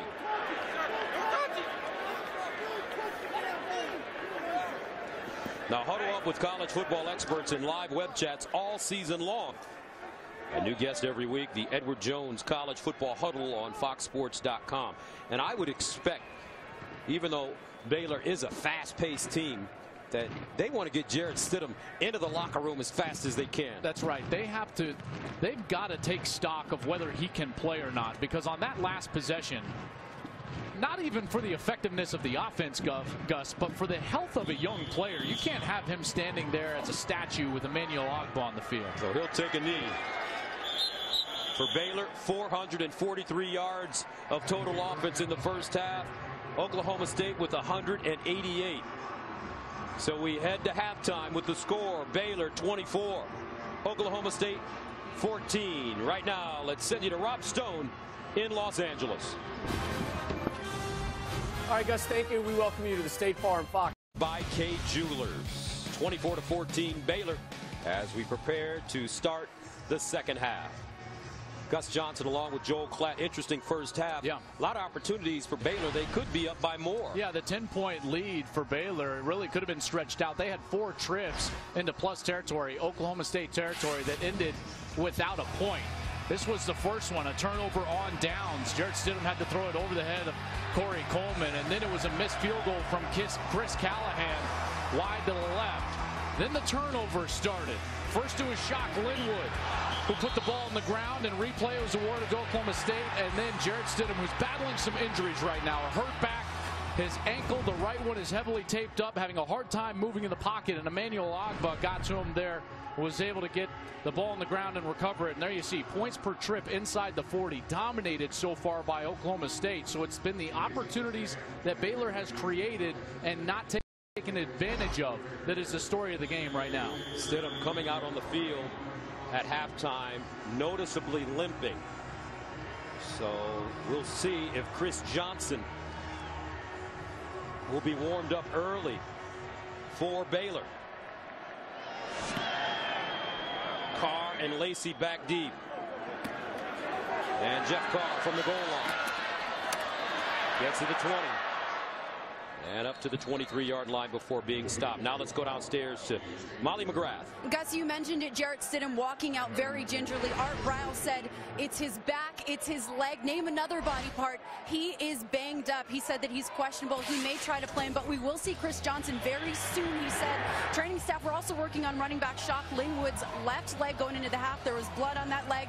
He is questionable as well. All right, thank you very much, Molly. First down and 10 for Oklahoma State at their own 23. And this ball thrown to the far side and incomplete. Mason Rudolph looking for Aitman, but a flag on the play. We're going to get a hold here on the interior on the slot receiver. Personal foul, face mask, defense, number 18. 15-yard penalty, automatic first down. Well, that's what he was holding, was the face mask there. Chance was the safety, was lined up on the slot receiver. As he took off down the field, it was number 13, David Glidden. And he just grabbed him by the face mask. So a first down for OK State at the 38. Chris Carson, the pistol back behind Mason Rudolph. And they'll give it to Carson running left. He cuts it back. A little bit of space, stays on his feet. And Carson taken down by Taylor Young. Great pursuit by the Baylor defense. And with guys banged up in the secondary, this Baylor team had a couple of safeties leave the game against Oklahoma. The front seven had to play great tonight, and they've done that. Minus 11 yards Oklahoma State has rushing so far. This front seven for Baylor has dominated the game. Second down and 11 at the 37. Carson in motion out of the backfield. Rudolph throws it to him, and it's incomplete. He knew that Trevon Blanchard was bearing down.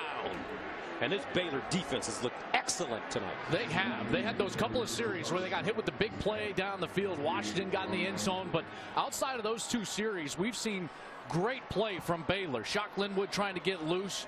The running back, will see that left leg if he's going to be all right. Stidham now dealing with an injury. This game might be in the hands of the Baylor defense right now. Third down and 11 at the 37. Rudolph over the middle. Incomplete. That one thrown high. Intended for James Washington. And Oklahoma State will punt it away. A dangerous throw. There were 4 Baylor Bears around James Washington. There was a window, a small window. If the ball was thrown lower, Washington would have had a chance at it. But the coverage was excellent from X Howard. So Signer will punt from his own 22. Lynx Hawthorne stands at his own 25.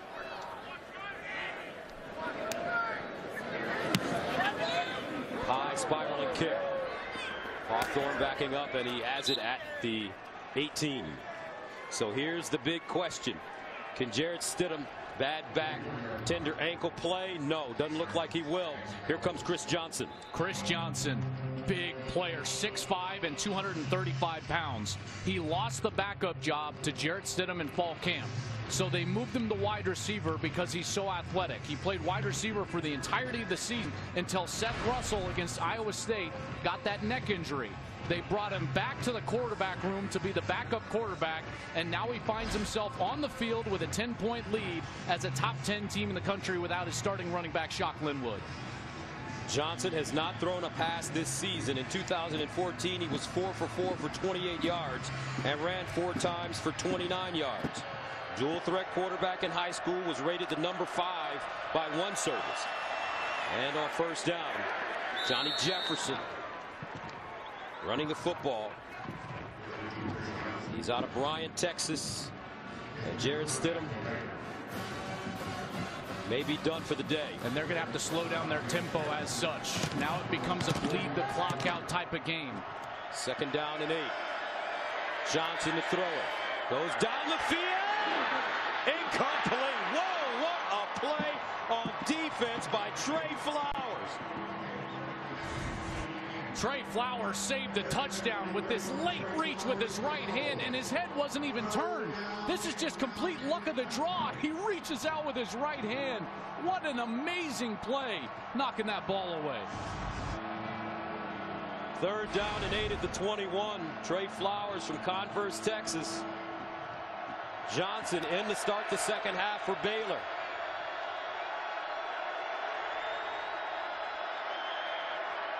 These fans here in Stillwater smelling blood in the water now with the third string quarterback and a flag. First charge timeout. Actually, Baylor. they called timeout. Johnson rattled. Whoa!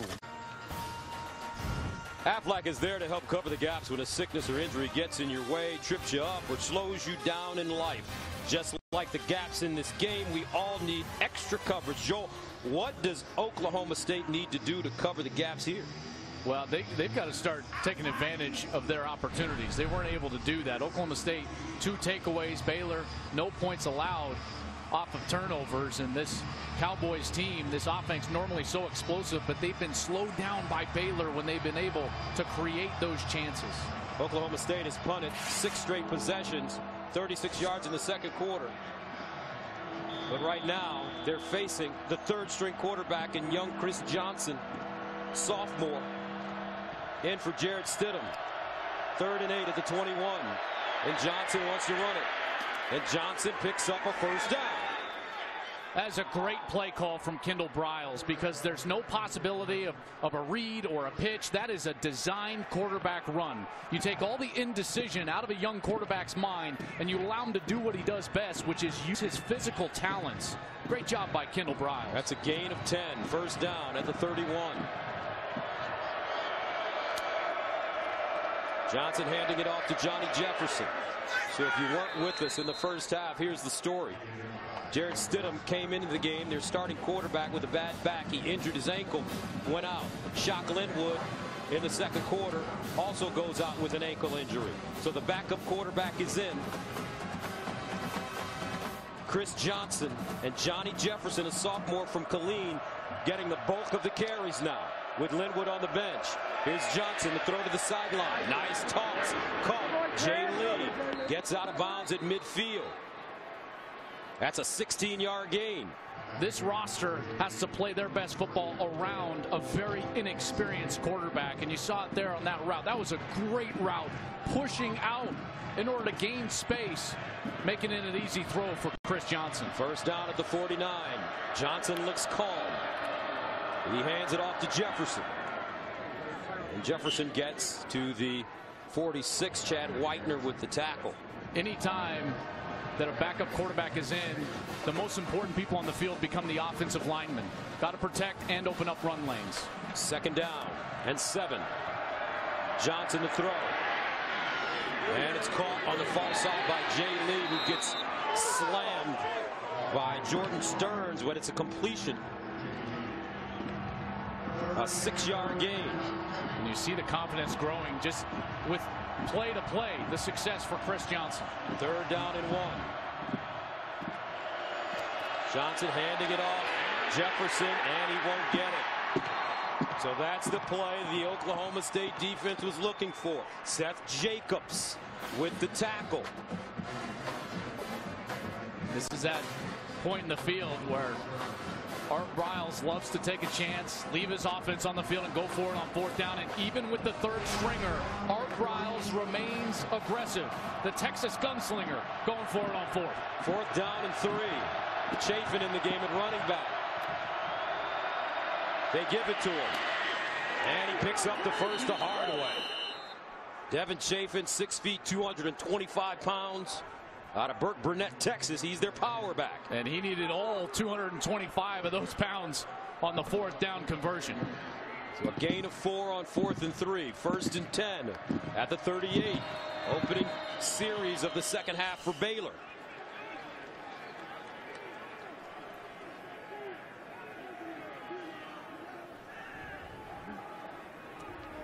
All 11 players were not set prior to the snap. Number 85, false start, offense, 5-yard penalty, 1st down. That's Jordan Firebacker.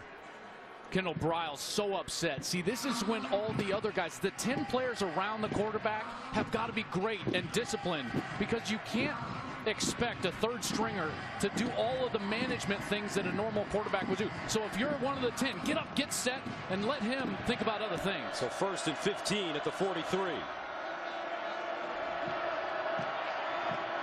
Chris Johnson has to lead. He hands it off to Chafin. And he runs into the arms of Jarrell Owens.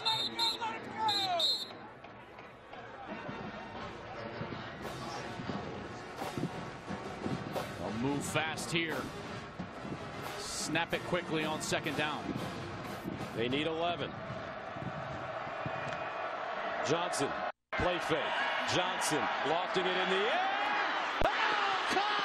Jay Lee, touchdown Baylor. Chris Johnson stepping in like Johnny U. Unflappable. What a throw.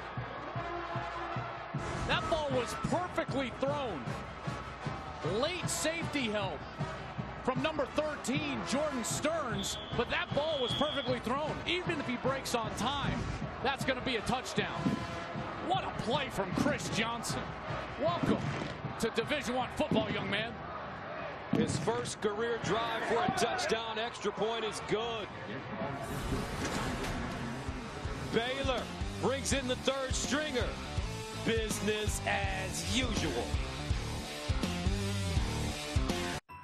There are things we expect from a phone screen. We expect it to be rigid. We expect it to be flat. We expect it to be fragile. But what if it wasn't? Wouldn't that change what we expect from a phone? Meet the new Droid Turbo 2 with Moto Shatter Shield technology. The world's first shatterproof screen. Only on Verizon. Get up to $300 when you trade in your phone and buy the Droid Turbo 2.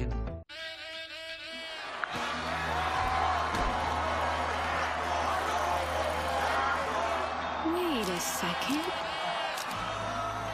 I know that cat. Robbie? No.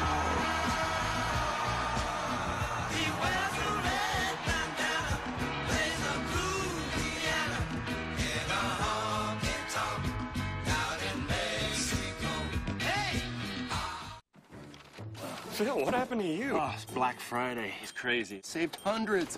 How'd you make out? Well, I slept in and saved thousands. There's a more civilized way to do Black Friday. Why save hundreds when you can get a check for thousands during the Buick Black Friday sales event? Now make your best deal on select 2015 Buick LaCrosse models in stock the longest and get cash back for 20% of the MSRP. That's $8,000 on this LaCrosse. The beast was as long as the boat. For 7 hours we did battle, until I said, "You will not beat me!" Greg, what should I do with your fish? Gary, Just put it in the cooler. If you're a fisherman, you tell tales. It's what you do. If you want to save 15% or more on car insurance, you switch to Geico. It's what you do. Put the fish in the cooler!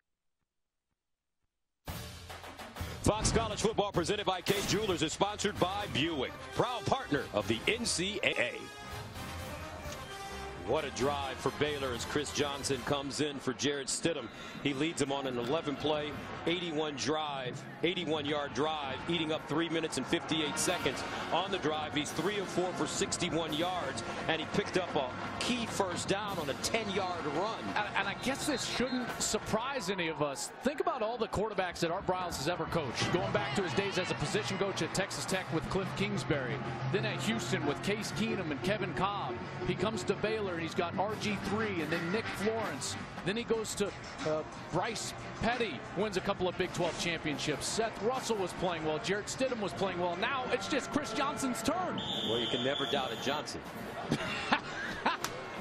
I mean, come on. You want to play? That's right. Give him some of that. I think I got a year left at 48, Joe. I want to play for Art Briles. Oh, yes, you do. Oh, my goodness. So let's see how Oklahoma State responds. Their offense really struggling now. They'll return it with Jeff Carr. And Carr over the 20 up to the 24-yard line. The most fearless voice in sports is on FS1, the one and only Colin Cowherd. He's bold, unique, and outspoken. And you can see him on the Herd every weekday at noon Eastern, only on FS1. You know, we're saying a lot of good things about Colin nowadays. I know you're on the show quite a lot. I go on once a week. You know, he's at his pulpit. I'm down there on the couch, and we have a nice little chat about college football. How about those last few drives? This Baylor defense, boy, they've been good. 1st and 10 at the 24. And they'll hand it off. Rennie Childs. And nowhere to go. This Baylor defense, tell you what, all business as Andrew Billings and Trevon Blanchard combine on the stop. Phil Bennett has been one of the better defensive coordinators in college football for a long time. He was the defensive coordinator at Kansas State under Bill Snyder when they had some of those teams that reached, you know, the top 2 in the country in the early 2000s, late 90s. Now he's got a very dominant front 7, and they're dominating here tonight. 2nd down and 13 to the 21. Rudolph fires down the field. And caught. Jawan Seals. 41 yards. Beautifully thrown ball from Mason Rudolph. That's exactly what they needed. Get the game out of the trenches, out of the defensive lineman's hands for Baylor. Throw some passes down the field. Jawan Seals in for James Washington. Down the field, makes a huge catch. 1st down at the Baylor 38-yard line. Rudolph again, lofting it up top, and incomplete. Brandon Shepard, the intended receiver. Well defended by the Bears. Yeah, Ryan Reed, number 9. Gus, you're exactly right. Very well defended. Even though he got turned around at the start, he got right back to the hip of the wide receiver. That's just excellent play. That's technique at its finest. Getting to the hip of the receiver, not letting him get back outside. 2nd down and 10. And Rudolph steps up and sacked by Andrew Billings. That's the 5th of the night. That's why he was the preseason Big 12 Defensive Player of the Year. Andrew Billings lined up right over the center, and this guy combined speed and power like nobody else in college football. Phil Bennett was at Pitt when Aaron Donald was a defensive lineman, and Phil Bennett, the coordinator, says Andrew Billings has the potential to be even better than Aaron Donald because he's stronger, just as quick, but he's stronger at the point of attack. A powerlifting champion in the state of Texas as a high schooler. 2 sacks tonight. 3rd down and 17. Rudolph lobbing it down the field, and it is incomplete. Seals, the intended receiver, once again.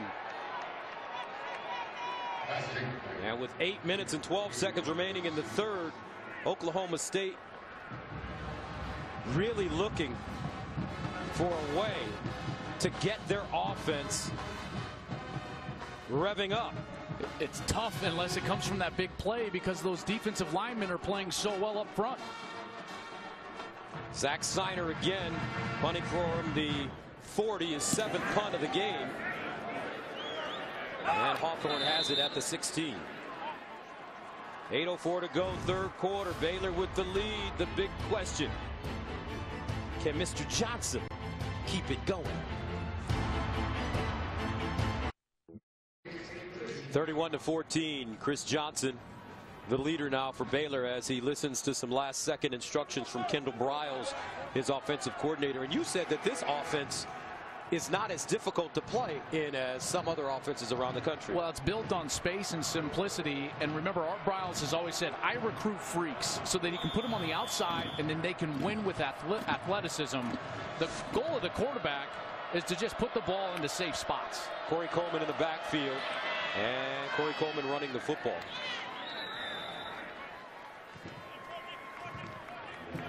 Corey Coleman, one of those guys that we would say is freakish.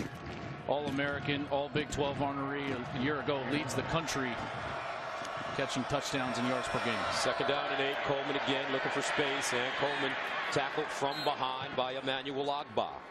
Tell you what, this Agba is just such a special talent, isn't he? I mean, every snap he's playing hard. Doesn't take a play off even in practice. For a guy sitting on a pile of money, this guy never asks out of practice or any drill. Born in Lagos, Nigeria. 3rd and 5 at the 22. And they'll hand it off again, and a first down. Shock Linwood back into the game.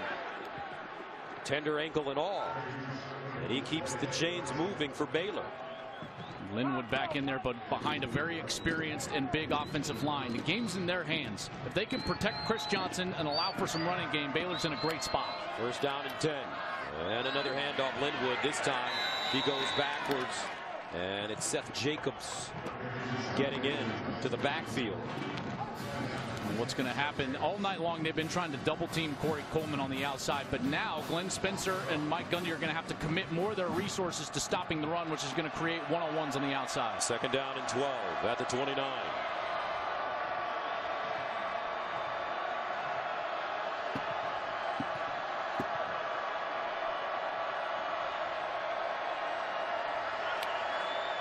Johnson to throw it. Johnson winds up down the field again. Whoa! K.D.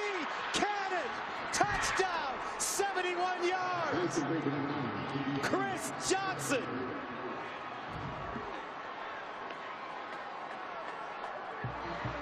That was an amazing throw, but that play was set up by a beautiful route from K.D. Cannon.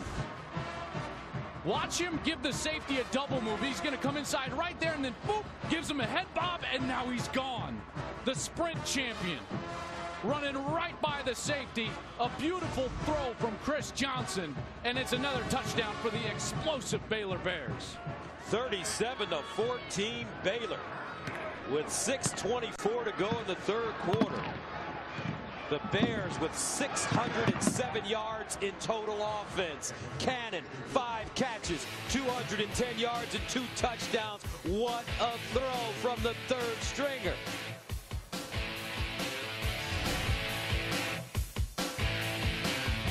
I'm 38-14. A lot of high fives and attaboys for Chris Johnson. He's come off the bench to start this second half and just played beautifully. 2 huge touchdowns. K.D. Cannon. He's like, I knew I was open. I just kept running. Oh, sometimes it's real simple. And sometimes it's simple, man. That's the truth. Dude, when you got speed like that, Chris Johnson, boy, doesn't this feel a lot like Cardell Jones in that Big Ten championship game last year? I was there at that game. Doesn't feel like that, Joel, because that was for a championship. I hear you. I hear you. And that young man went on to win the national championship. Has still never lost a game. Got benched, and he's never lost. I mean, tell me how you feel about it. Oh, my goodness. I can't believe that. Never lost a game, got benched. 2 games later, they lose. Chris Johnson trying to do his best impression. This Baylor team, they're alive for their 3rd straight Big 12 title, and they are alive for a playoff spot. College football, as it is each and every year this time of year, gets crazy. Juwan Seals, Jeff Carr back deep for Oklahoma State. And they'll start from the 10-yard line with Jeff Carr. Jeff Carr crosses 25 up to around the 28 before being stopped. Baylor 24 straight points, 7 straight Oklahoma State punts. Baylor 16 completions for 390 yards. We added to the dead ball spot. First down. Average 24.4 yards per completion. Johnson perfect, 4 of 5, 132 yards and 2 touchdowns. K.D. Cannon 5 catches, 210 yards and 2 touchdowns. And Gus, that might be overshadowing maybe the best performance of the night, the front 7 of this defense. That's right. They have negative 21 yards rushing for Oklahoma State. They have been unbelievable. Only 218 yards total for this Cowboys offense. Oklahoma State came into this game averaging 145 yards rushing per game. 5 sacks also for Baylor. First and 10. And it's caught on the far side by Marcel Aitman. But what have they done? How have they been able to slow down this Oklahoma State offense? It's been personnel driven. It's not the scheme. It's been the fact that Andrew Billings is winning. And you've got guys like Sean Oakman that's winning. Jamal Palmer up front. They're just beating their opponent. Rudolph near side. And it's caught. Washington. And he'll get to midfield. Ryan Reed stopping him as well as Chance was. And they were supposed to be depleted. But you've got guys like Billings and Oakman that are playing a 3-man front and still not allowing Oklahoma State to run the football. So that's why you're having to see right now, and the score obviously 38-14. But Oklahoma State is going to have to abandon this run game and try to just put the ball up in the air to come back. First down and 10 at midfield.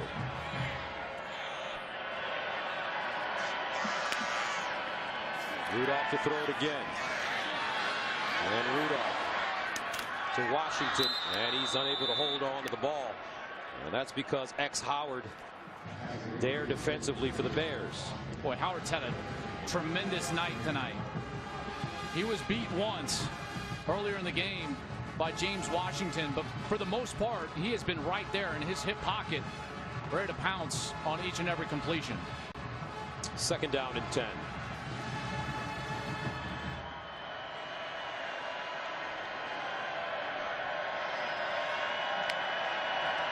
Rudolph over the middle, and it's complete for a first down. Glidden finding a soft spot. Glidden had been so quiet tonight. He was their leading receiver coming into the game with over 700 yards and 45 catches. Mason Rudolph's been unable to find him for the majority of the game. First down at the 36. Rudolph goes up top and incomplete. Aitman, the intended receiver for Baylor, but Tion Wright was there, the junior from Amarillo. Watch this coverage, Gus. This is as good as you can play it. Watch the corner. He cuts him off. That's exactly what he's coached to do. Beat the wide receiver to the spot. Run the route for him. And the timing was all thrown off. Ryan Reed, that's just sensational coverage. Second and 10. Carlton Buckles, the corners coach, has got to be thrilled with the way his guys have played tonight. Here's Rudolph. Nice throw. Aitman grabs it, gets out of bounds in front of Howard. And this offensive line has been able to provide a little time on this series and allowed Mason Rudolph to get the ball down the field, and they've been coupling together some first downs for the first time in a couple of quarters. First down at the 22 of Baylor for Oklahoma State.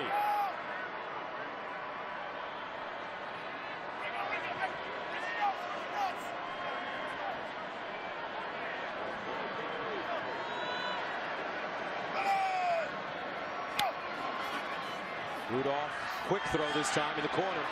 Caught, no, incomplete. Seals the intended receiver. Just couldn't hold on. Ryan Reed again with the coverage, and again you see a defensive back's hand right between the arms of a wide receiver. He was slow to get up there in the corner. I think they're going to have to actually come and attend to him there. Ryan Reed, the junior from Sherman, Texas, has 3 interceptions on the year. He did not get a chance to play spring ball last year because he had a surgery to repair a core muscle injury that was injured. really versatile prep athlete. This is the prototypical guy that Art Briles loves to recruit. He played defensive back, wildcat QB, receiver, returner. He was a place kicker for his high school team. And you love to talk to Art Briles with that great Texas accent. I don't recruit just athletes, I recruit freaks. And that's what I want on this team. If you can't run, you can't play for me, because I can teach a fast guy how to catch, but I can't teach a slow guy how to run. That was perfect. I can tell you spent some time in Waco. That's right. Second down and 10 of the 22. Home away from home.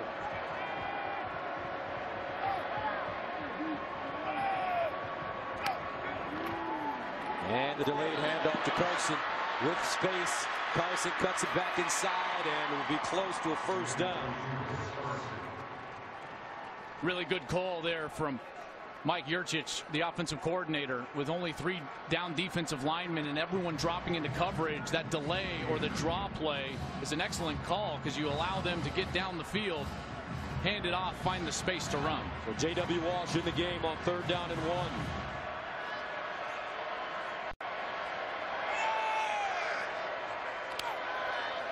Here's Walsh running it for the first down. He has it. Oklahoma State hasn't scored since 6:40 remained in the first quarter. They're close now as Mason Rudolph comes back in.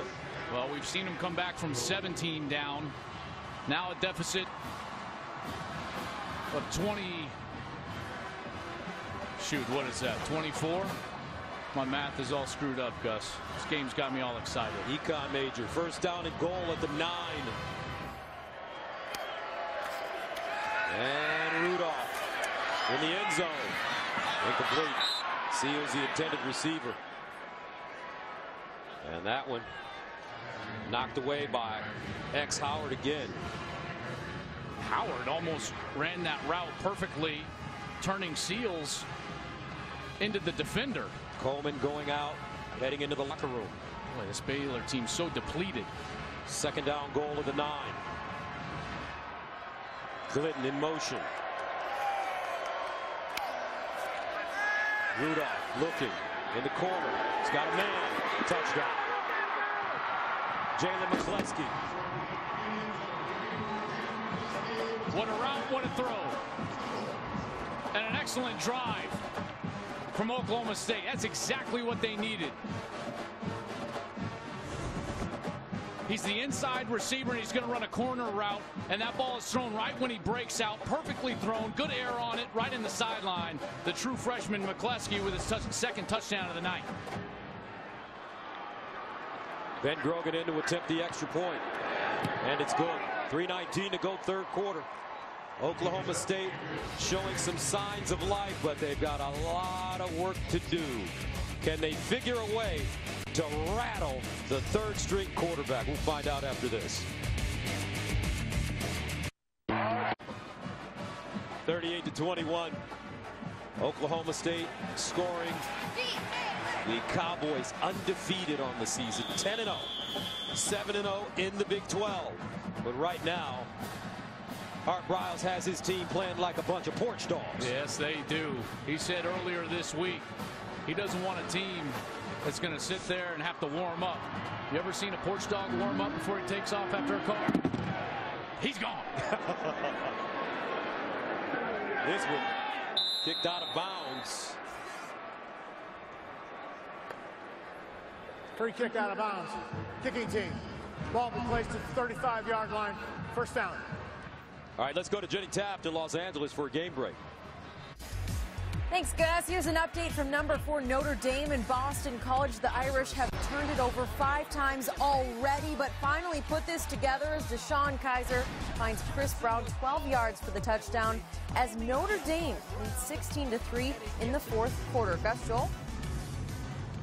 All right, thank you very much, Jenny. Now, if Notre Dame wins that game, they have a huge matchup next week in Palo Alto with Stanford. And it'll be their last game of the season, and it will be, at least for them, they would be hoping an exclamation point for the committee as their last game to try to get into this second ever college football playoff.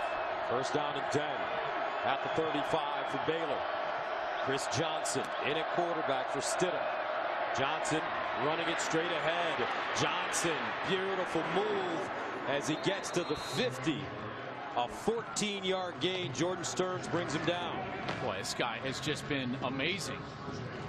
Throwing the football, making good decisions in the run game, and now I love what the coaching staff is doing because they're controlling the clock for him. Having them huddle up. Now they bring him over to the sidelines. The only thing that Kendall Briles has to be worried about is you don't want to put him up against the play clock. Try to get him to the line of scrimmage at about 10 so that then he can snap the football at around 5. Corey Coleman back in the game. He's the receiver at the bottom of your screen. And the handoff goes to Chafin. And this time the Oklahoma State defense is there. As Miley and Clark combine on the tackle. Miley, another one of these junior college transfers from Tyler Junior College, has played very well for Glenn Spencer's defense. 2nd and 11. Johnson to throw. Now Johnson scrambles, and he'll go out of bounds. And that'll bring up 3rd down and long. Good decision, though, for Chris Johnson. He wanted to go to Jay Lee, number 4, on the far side on a curl route. It was excellent coverage, and so rather than force the ball, he runs it out of bounds, lives to play another down. Well, this is a big one for Oklahoma State. They got to get off the field. 3rd down and 11. Johnson has had the answers. Expect some pressure from Oklahoma State. Here they come. Johnson throws it near side and incomplete. Corey Coleman, the intended receiver. And now Oklahoma State will get it back. As Drew Galitz comes into the game to punt for the first time for the Bears. That's just an excellent stop from Oklahoma State. Giving their offense a chance. Still in the 3rd quarter. This team has seen deficits before, and they've overcome them for wins. Jalen McCleskey standing at his own 10 as Drew Galitz will punt it away from the 34. And McCleskey lets it take a bounce. And it's a Baylor bounce down all the way inside the 5 at the 1-inch line. Great job by Drew Galitz. So Oklahoma State, they've been down before, down 15 points to K-State. They came back to win it by 2. Against Texas Tech, Cowboys trailed by 17 points in the 1st quarter, pulled out a win. Last week, they trailed Iowa State by 10 points in the 4th quarter, went on to win it. Different story here, different caliber of a team. Baylor with a 38-21 lead, 1:44 to go in the 3rd quarter. This drive, Gus, is so important. A touchdown on this drive essentially recreates the same situation they were in last week on the road, down 10 in the 4th quarter. Huge to get points here. They would have very strong belief in themselves if they could create that scenario. But they'll start from their own 1. Rudolph to throw, underneath, caught, nicely done. Glidden, he gains 9. That's huge. Whenever you're backed up inside the 5, your goal as an offense is to get 2 first downs in order to reestablish field position. They're able to get at least close to one of those on the first play. 2nd and 1. And they'll hand it off to Carson, who picks up a first down as he gets to the 15. Starting to see that tempo back, the momentum back with this offense. First down at the 15-yard line. Rudolph, pump fake. Looking. And that one caught by Glidden. And he dives forward to the 20. What a tough catch by David Glidden. Blanchard was the one that was right there. Glidden's going to have to leave the game because Trevon Blanchard at 6'2", 205, he was there almost simultaneously with the ball. Glidden, Oklahoma State's offensive MVP in 2014. After catching 42 balls, he leads them in receiving this year. 2nd and 5.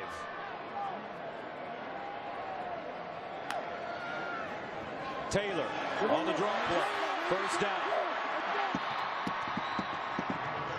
That draw play, such a good call right now. Baylor is dropping everybody in coverage and allowing just their front 3 to defend the run. You allow those linebackers to get depth, hand off the late ball, creates some space, and he runs for a first down. At the 28. Rudolph down the field. And incomplete. That ball intended for McCleskey, and he got driven down hard by Chance Waz. Boy, Waz was like shot out of rocket coming from distance, and he's going to go right after the wide receiver, and he gets him right in the chest. Crowd here wants a targeting penalty. I'm glad the flag didn't come out because that contact was right in the chest. 2nd and 10 at the 28. Rudolph down the field again. He's got a receiver. Oh, incomplete. Washington.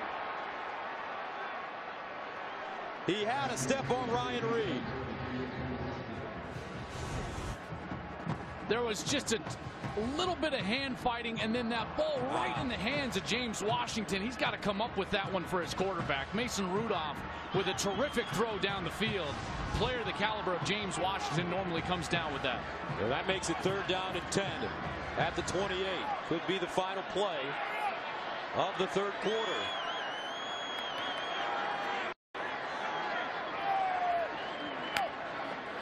Rudolph over the middle and incomplete. Glidden, the closest man to the football.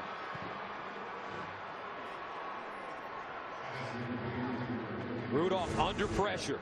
He's going to have him wide open. Watch this. The safety bites. If he throws this ball down the field, that's going to end up in the end zone. He thought he was breaking across a read route in the middle, and Rudolph knows it. If he just throws that ball as far as he can, Glidden's in the end zone right now. Signer will punt it away from the 13. Hawthorne back deep. Beautiful spiraling punt. Hawthorne with it at the 27, and he's taken down to the 29. And that's the end of the 3rd quarter. A lot of big plays in this game. Chris Johnson leading. Baylor up 38-21.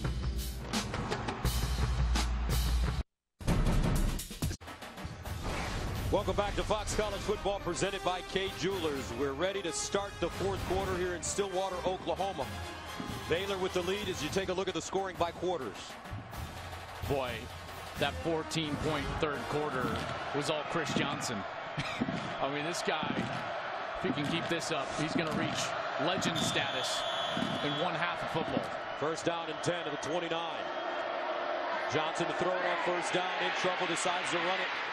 And Johnson gets up to the 34-yard line, maybe the 35, as Agba tracked him down. And the story here, Jarrett Stidham started the game, came in with an injured back, hurt his ankle at the end of the 1st half. Chris Johnson started the 3rd quarter, and he's led him on 2 big drives for touchdowns. 2nd and 4. Johnson, long, again deep and incomplete. Coleman had it. Kevin Peterson covering. Well, you just don't see Corey Coleman drop the football like that. Normally this guy is so aggressive at the catch point. It's like he's fighting for the ball at all times. Plays with a rare attitude on the football field. Very rare to see him drop a ball like that. 3rd down and 4 at the 35. Wouldn't be surprised to see Johnson drop back and take off.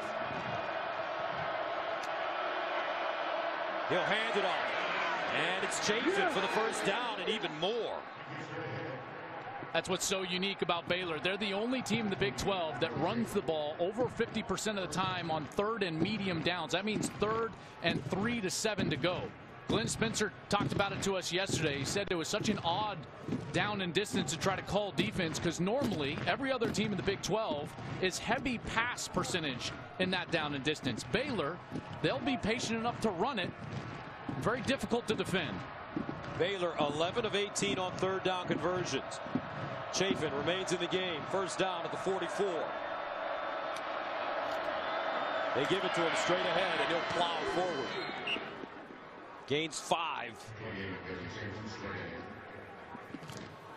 This offensive line doing a heck of a job opening up holes. Devin Chafin has come in. He's been pretty productive on the few carries that he's gotten. 6 foot, 225 pounds, junior from the state of Texas. Guy is so powerful. He's taking the place of starter Shock Linwood, who's been banged up. That left leg has a wrap on it. He's been banged up. Chafin is a guy very powerful in his lower body. He can squat 570 pounds as a running back. That's an amazing amount. 6 carries, 21 yards, 2nd and 5. Chafin again. And that'll bring up 3rd down and short as Chad Whitener makes the tackle. I'll go right back to Chafin. He's fallen forward every single time he's been contacted by the defense. The offensive line has done a heck of a job. It's probably his number 28. Chafin running, looking for the first, and he has it. It's so important. It's such a little thing for a running back, but a running back that falls forward, that gains that extra yard or 2 on every carry, you start adding it up on the end of a night. 20 carries, you get 2, 3 extra yards. You're talking about 20, 40, 50 extra yards, those first down yardage. So critical, and he seems to have that characteristic. 1st down and 10 at the 45 for Baylor. Here's Johnson in trouble, throws, and incomplete. Johnson under pressure, but he uses that frame. He's a big guy, 6'5", 235. I've been impressed with how patient he's been in the passing game. He's only taken the shot when it's there, when he's got an open receiver. If he doesn't like it, if it looks dirty, a lot of quarterback coaches say if you look out there and it's dirty and it's messy, you got to pull that ball down and use your feet. Johnson did that. There was nowhere to run, so he threw the ball away. It's a very mature decision from a guy that's really playing his first meaningful half of football in college. 2nd down and 10 at the 45. And a handoff to Chafin. Tries to get outside and cross forward and gets to the 40 as he picks up 5 yards. Check out big Jarrell Broxton on the pull. I mean, he is out there and he gets a devastating block on the edge. Bang, right there. He opens up the hole. Chafin bounces outside, gains positive yardage. 3rd down and 5 at the 40-yard line. This time Chafin will be tackled for a loss. So a big decision coming up for Art Briles. It's going to be 4th down. Seth Jacobs with the tackle. So Briles thinking about it.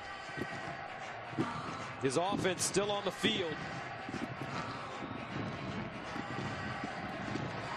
Boy, in a normal situation, this is a go-for-it moment for Art Briles, but with his 3rd-string quarterback in and his defense playing so well, and particularly against the run, getting to the quarterback. So they're going to punt it. As they send Galitz in, McCleskey back deep at his own 10.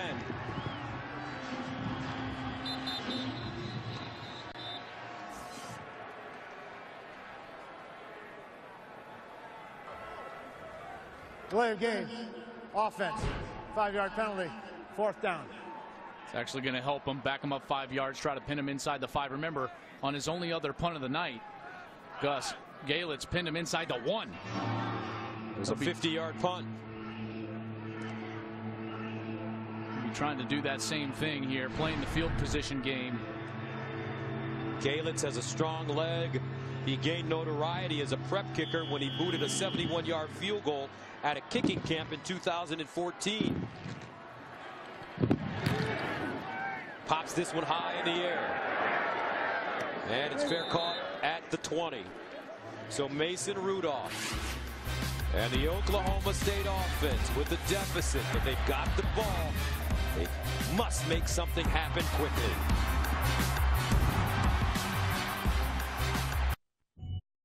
Fox College Football presented by Kay Jewelers is sponsored by the Lincoln Wish List event. Visit your Lincoln showroom today.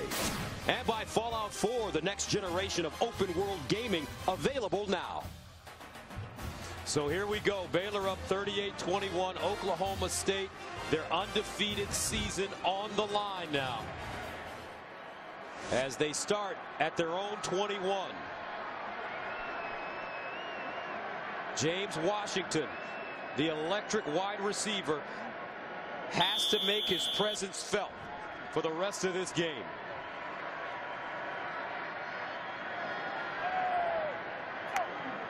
Rudolph sets up a screen. He's got Carson with blockers in front of him. And he finally goes down at the 31. First down, Oklahoma State. For the same reason a draw is a great run call, the screen is a great pass call, in particular on first down. Let that rush get up the field, drop it over their head. We've seen it work a couple of times now for Oklahoma State. From the 32. And Rudolph with the play fake. Fires down the field. And incomplete. This time intended for Juwan Seals. Covered by X Howard, who's been terrific tonight. X Howard was a defensive back and quarterback in high school at Wheatley High School in Houston.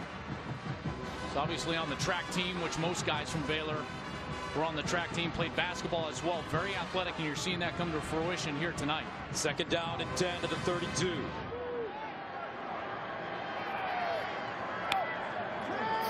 Rudolph over the middle, high and incomplete. Washington, the intended receiver, he was open. These linebackers are dropping back into coverage so quickly. Watch number 20. Drops back right in the middle of things. He's able to be right there, and that is going to force the ball to be way too high. He's throwing the ball high. Avion Edwards drops into that spot. Mason Rudolph can't drop it in over his head. Third down and 10 at the 32.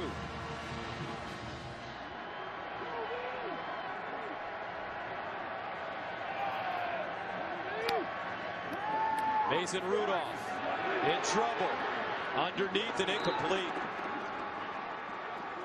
James Washington, closest man to the ball. And Oklahoma State will have to punt. And it was Jamal Palmer with the pressure. He's going to come around on the right side of the offense. Jamal Palmer is a senior from McKinney, Texas. He almost batted that ball right out of Mason Rudolph's hand. And because he was off balance and had to get rid of the ball with the rush bearing down on him, had nothing on it and couldn't get it to Washington over the middle of the field. So Siner will punt for the 10th time tonight. Hawthorne back deep. And Hawthorne has it at the 25. 10-16 to play in the fourth. Here comes Chris Johnson. He's got a 38-21 lead. Other wireless carriers make families share data. It was Jarrett Stidham early. The Bears, an excellent first half, got this 10-point lead, but at the end of the half, start getting banged up. Stidham left the game with a leg injury, as well as Shock Linwood. And the new sheriff came to town. His name, Chris Johnson. Couple of huge touchdown passes gave Baylor this lead. Johnson 4 of 8 for 132 yards and 2 touchdowns after Stidham played well and courageous, battling that back injury and then an ankle injury late in the half. On first down, Chafin running, trying to get outside, and does. Stays on his feet, powers his way for a first down. But just think how different this game would be without Johnson's heroics. We'd probably have a 3-point game. Yeah, they became more dynamic in the run game with Johnson on the field. And what that did, Gus, was it created one-on-one matchups on the outside. As soon as Baylor gets one-on-one matchups, what do? Attack them down the field. And that's when the big plays occurred for the touchdowns down the field with Chris Johnson. So it was really, I hate saying this, it was almost a blessing in disguise that Johnson came on the field and started running the ball effectively. First down and 10 at the 37. And Johnson completing it to Corey Coleman. And let's get a quick game break from Jenny Taft in Los Angeles. Thanks, Gus. Here's an update from Norman, Oklahoma, without quarterback Baker Mayfield out for the rest of the game with an injury. But no worries. Samaje Perine takes over 72-yard run for the score. And the Sooners lead 30-13 in the third quarter, guys. Wow. Just, you know what strikes me immediately when I hear that?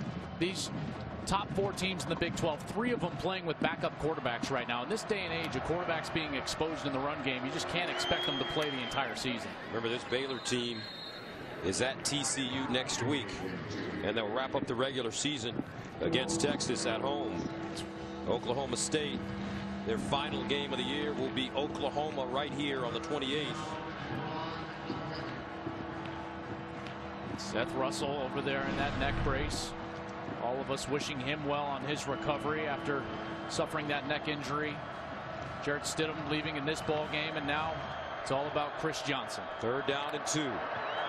Johnson handing it off. Chafin makes the first man miss and picks up the first down. Whew.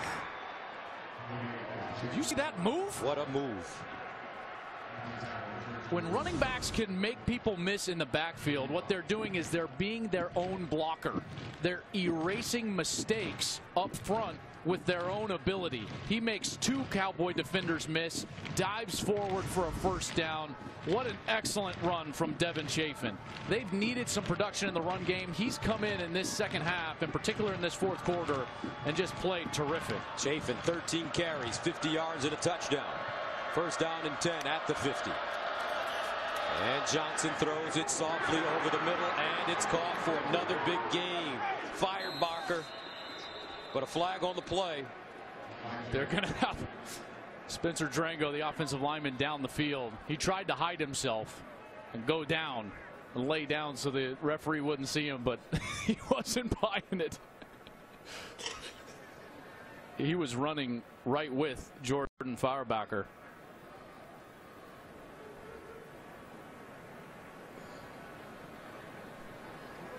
There were fouls by both teams. Ineligible receiver downfield, number 58, offense. Personal foul, face mask, defense. Those penalties will offset. We'll replay 1st down. All right, so first, here's Spencer Drango from the left tackle position. You see him blocking all the way downfield. I mean, this is him. He's right next to the wide receiver that's down the field. But then the personal face mask at the end. Feuerbacher dragged down by his face mask. We'll get the offsetting. Baylor bailed out a little bit there with that late face mask from the Cowboys. I just love that Drango went down like he was trying to hide. He's 320 pounds. You can't hide. You're not hiding from anybody, big guy. Drango's such a talented player for this Baylor football team. 1st down in midfield. Johnson, pump fake. Under pressure. Dances out of the pocket. And throws down the field. Intercepted. That's a big-time interception for Oklahoma State. Jordan Stearns gets it to midfield with 7:10 to go. Baylor's turned it over 3 times. There's the mistake. Chris Johnson showing his youth.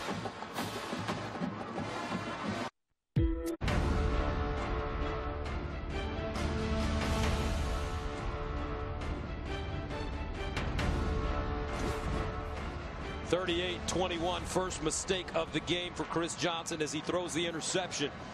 Oklahoma State has the football at the Baylor 48-yard line. Time not on their side. 7:10 to go. 3-possession game. You got to be thinking about scoring before the clock hits 5 minutes in order to give yourself a realistic chance. Rudolph looking. Throws it out wide. It's caught, but not for much. Zach Veach with the reception. Grant Campbell tackling him. Boy, Grant Campbell was like a blanket on him from his middle linebacker spot. Man coverage being played, allowing those down 3 linemen to try to get a rush on Mason Rudolph. Here's Rudolph under pressure. Looking and sacked for the 6th time. This time it's Jamal Palmer. This Baylor defense has been extraordinary tonight. So experienced Jamal Palmer is. Played in 35 career games. Has 3.5 sacks this year. Has already had 2 here late in this ball game. The last series we saw Jamal Palmer get in there, make a huge play, making his presence known in this ball game. 3rd and 16. And Rudolph. Still waiting. Rudolph finally slides down in midfield. Nobody open. Sean Oakman with pressure for Baylor. And Rudolph clearly hobbled unable to take off down the field, and it looks like his right ankle is also heavily taped up with some black tape. But as he broke the pocket, we'd normally see him take off, and he just limped to the 50 and slid down. Oklahoma State going for it on 4th down and 12. Rudolph over the middle and caught. Glidden. David Glidden with a 36-yard gain on 4th and 12. Well, when you need a play, it's about David Glidden, and the key here is time, so he can set up that route where he fakes to the outside and comes back over the middle. 1st and 10 at the 14. Rudolph over the middle and incomplete. Glidden, the intended receiver, he gets up slowly. That right hip hit by the safety. Tayon Sells, the junior, the backup safety, having to play tonight. He's played very well. Only played 15 games in his first couple of seasons, but does have an interception to his credit. 2nd down and 10 at the 14.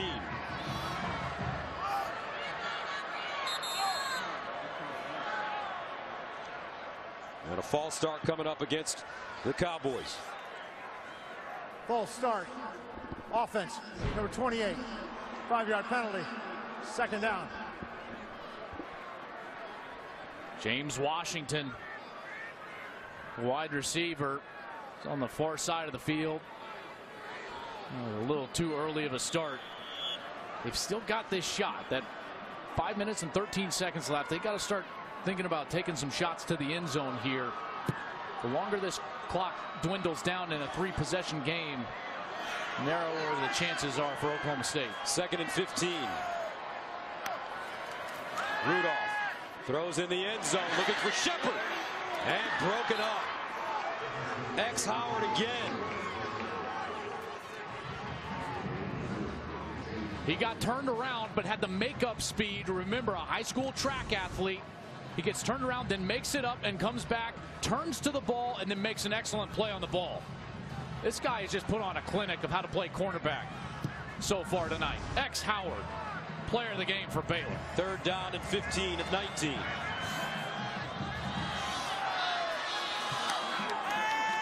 And Rudolph. Flag on the play. Underneath. And it's caught. Touchdown if it stands. James Washington. But let's see.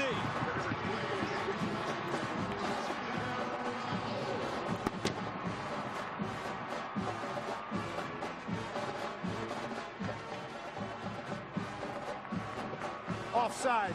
Defense, number 56, lined up in the neutral zone. That penalty's declined. Result of the play, touchdown. That's Washington's 2nd touchdown tonight. 5 minutes to go, 38-27. It's exactly what I said they needed to do. Take a shot to the end zone, score by 5 minutes, and now they've got themselves a chance here in a 2-possession ball game with a PAT to come. Then Grogan.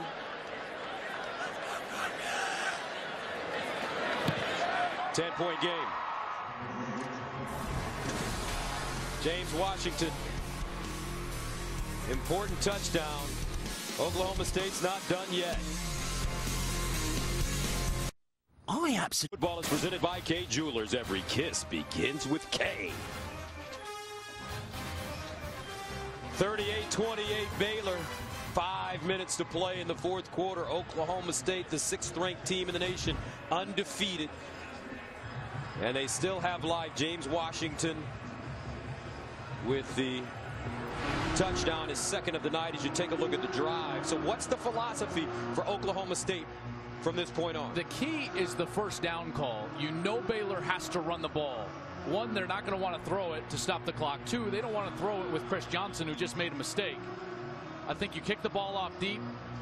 You stack the line on 1st down. Are you sure, Joel? Looks like he's going to onside it. And he does. Takes a bounce. Corey Coleman scoops it up. I never like going to the desperation play until I have to. Forced into it. This defense was playing well. The offense was on the ropes. Now the defense's job is to hold them to a field goal opportunity. It would still be a 2-possession game at that point. So I totally agree with you. Maybe a tactical mistake by Oklahoma State with 5 minutes to go and the onside kick. Especially when you consider Chris Johnson had thrown an interception on their last series.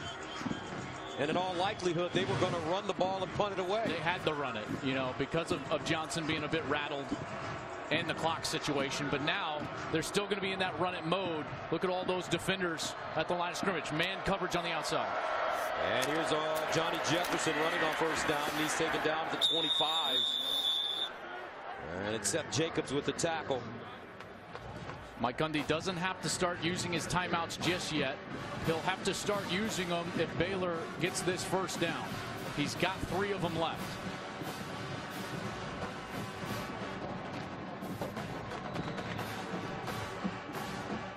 Gus, you just get the sense, the nature of Baylor with that man coverage, that Kendall Briles is itching to try to take a shot with Corey Coleman. You just get the sense that you might see a fake and Coleman in a one-on-one situation. Coleman's at the top of your screen. Jay Lee the bottom. And Jefferson.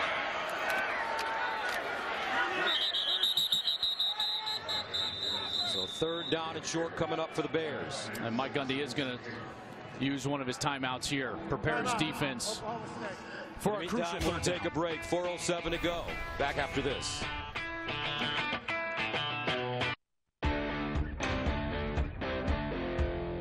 To go in the 4th quarter, Baylor faced with a 3rd down and 1 at the 21. Gus, I wouldn't fake the ball. I would bring in all the heavy personnel. I would snap it to Chris Johnson, who is 6'5", 235 pounds, and this would be a quarterback run the entire way. Quarterback power from Baylor. Also, Laquan McGowan, number 80, he's 410 pounds. Trevor Clemens, 98 in. Here's the handoff. Chafin, whoa, he just lowered his shoulder and picked up the first down. Ashton Lampkin threw himself under the chariot.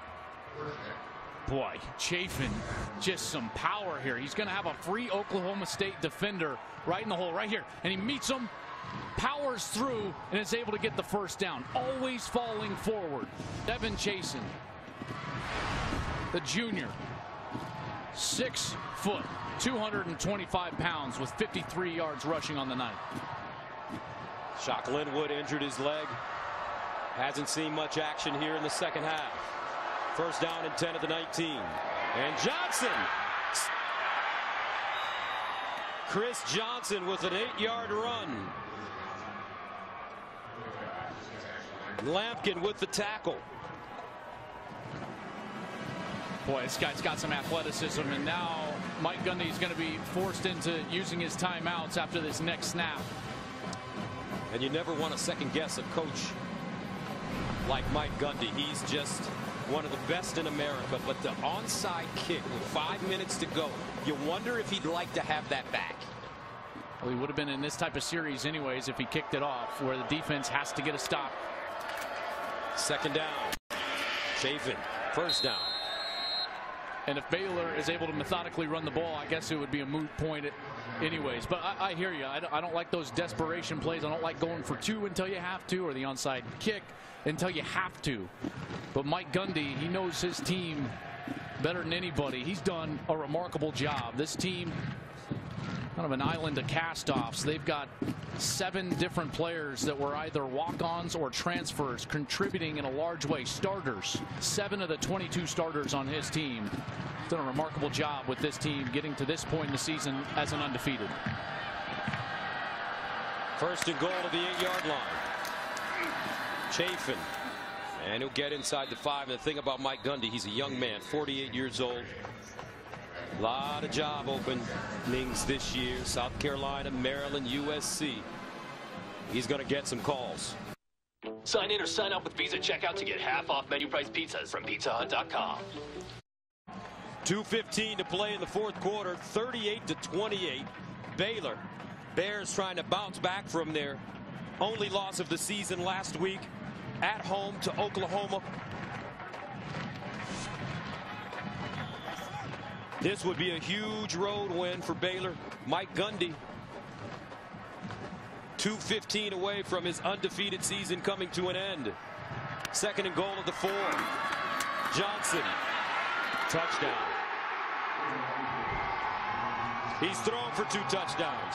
He now has run for a touchdown.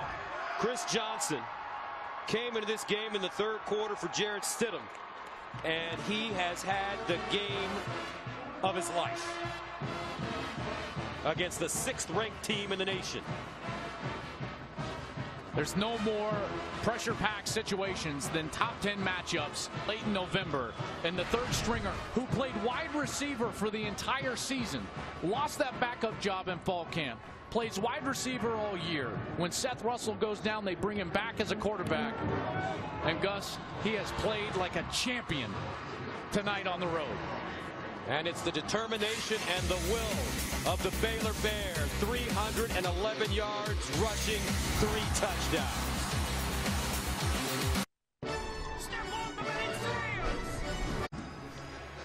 45-28 Baylor. 2:10 to go, and here's the Dr. Pepper one-of-a-kind play of the game. Well, you just never know when a backup comes in the game. How is he going to react? Well, how about throwing the ball absolutely perfectly for a touchdown? His first touchdown of the night. The one-of-a-kind play of the game. Chris Johnson. That's an amazing feeling. Gus, get your first action as a quarterback and to play well like that. 5 of 10, 138 yards, 2 touchdowns. The 1 interception which was a mistake, but then makes up for it with a great rushing touchdown here to seal the victory. And the Baylor Bears are alive and well in this crazy ending of a college football season. Baylor 707 yards in total offense. Spencer Evans will send it away. Carr and Lacey back deep. Oklahoma State starts inside their own 10 with Jeff Carr. And Carr gets up to the 35.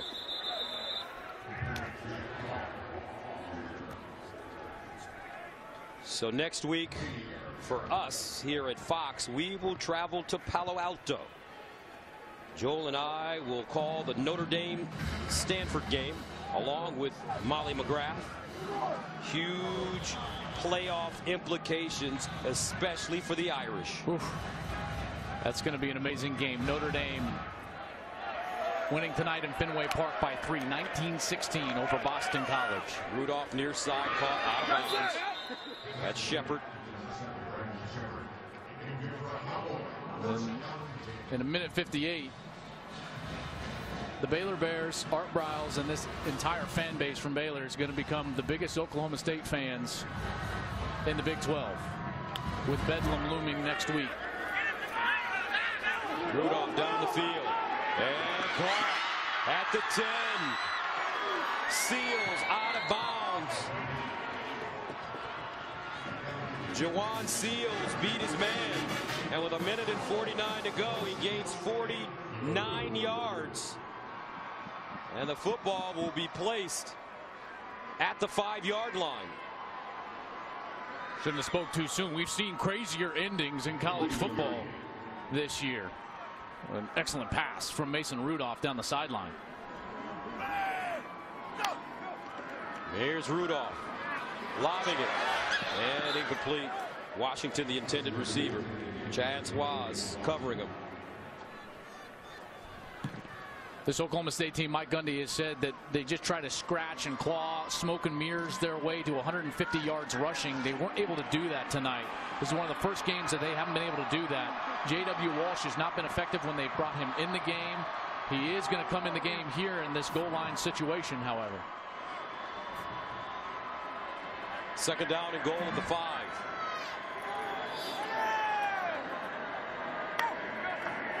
Walsh running it to the right side.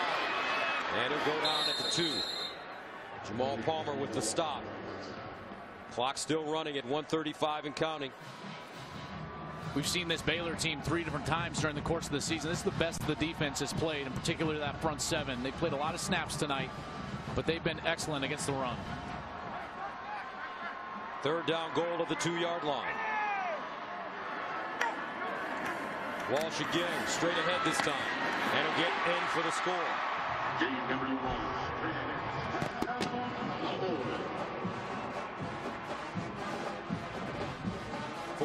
45-34. Well, here you go. PAT to make it a 10-point game, and then we're back to that onside kick situation, Gus.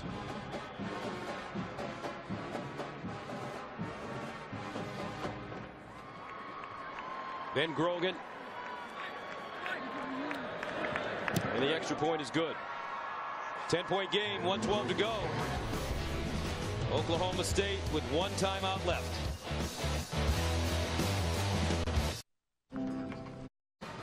(45-35). Baylor leading Oklahoma State with 1:12 to go. Oklahoma State fighting until the very end as the Cowboys and the Bears prepare for an onside kick.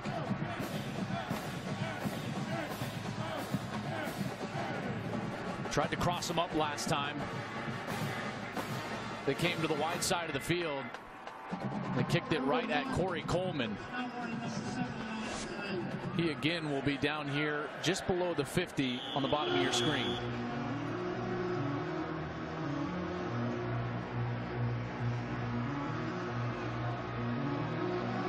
This time they kick it to the other side, and it goes out of bounds.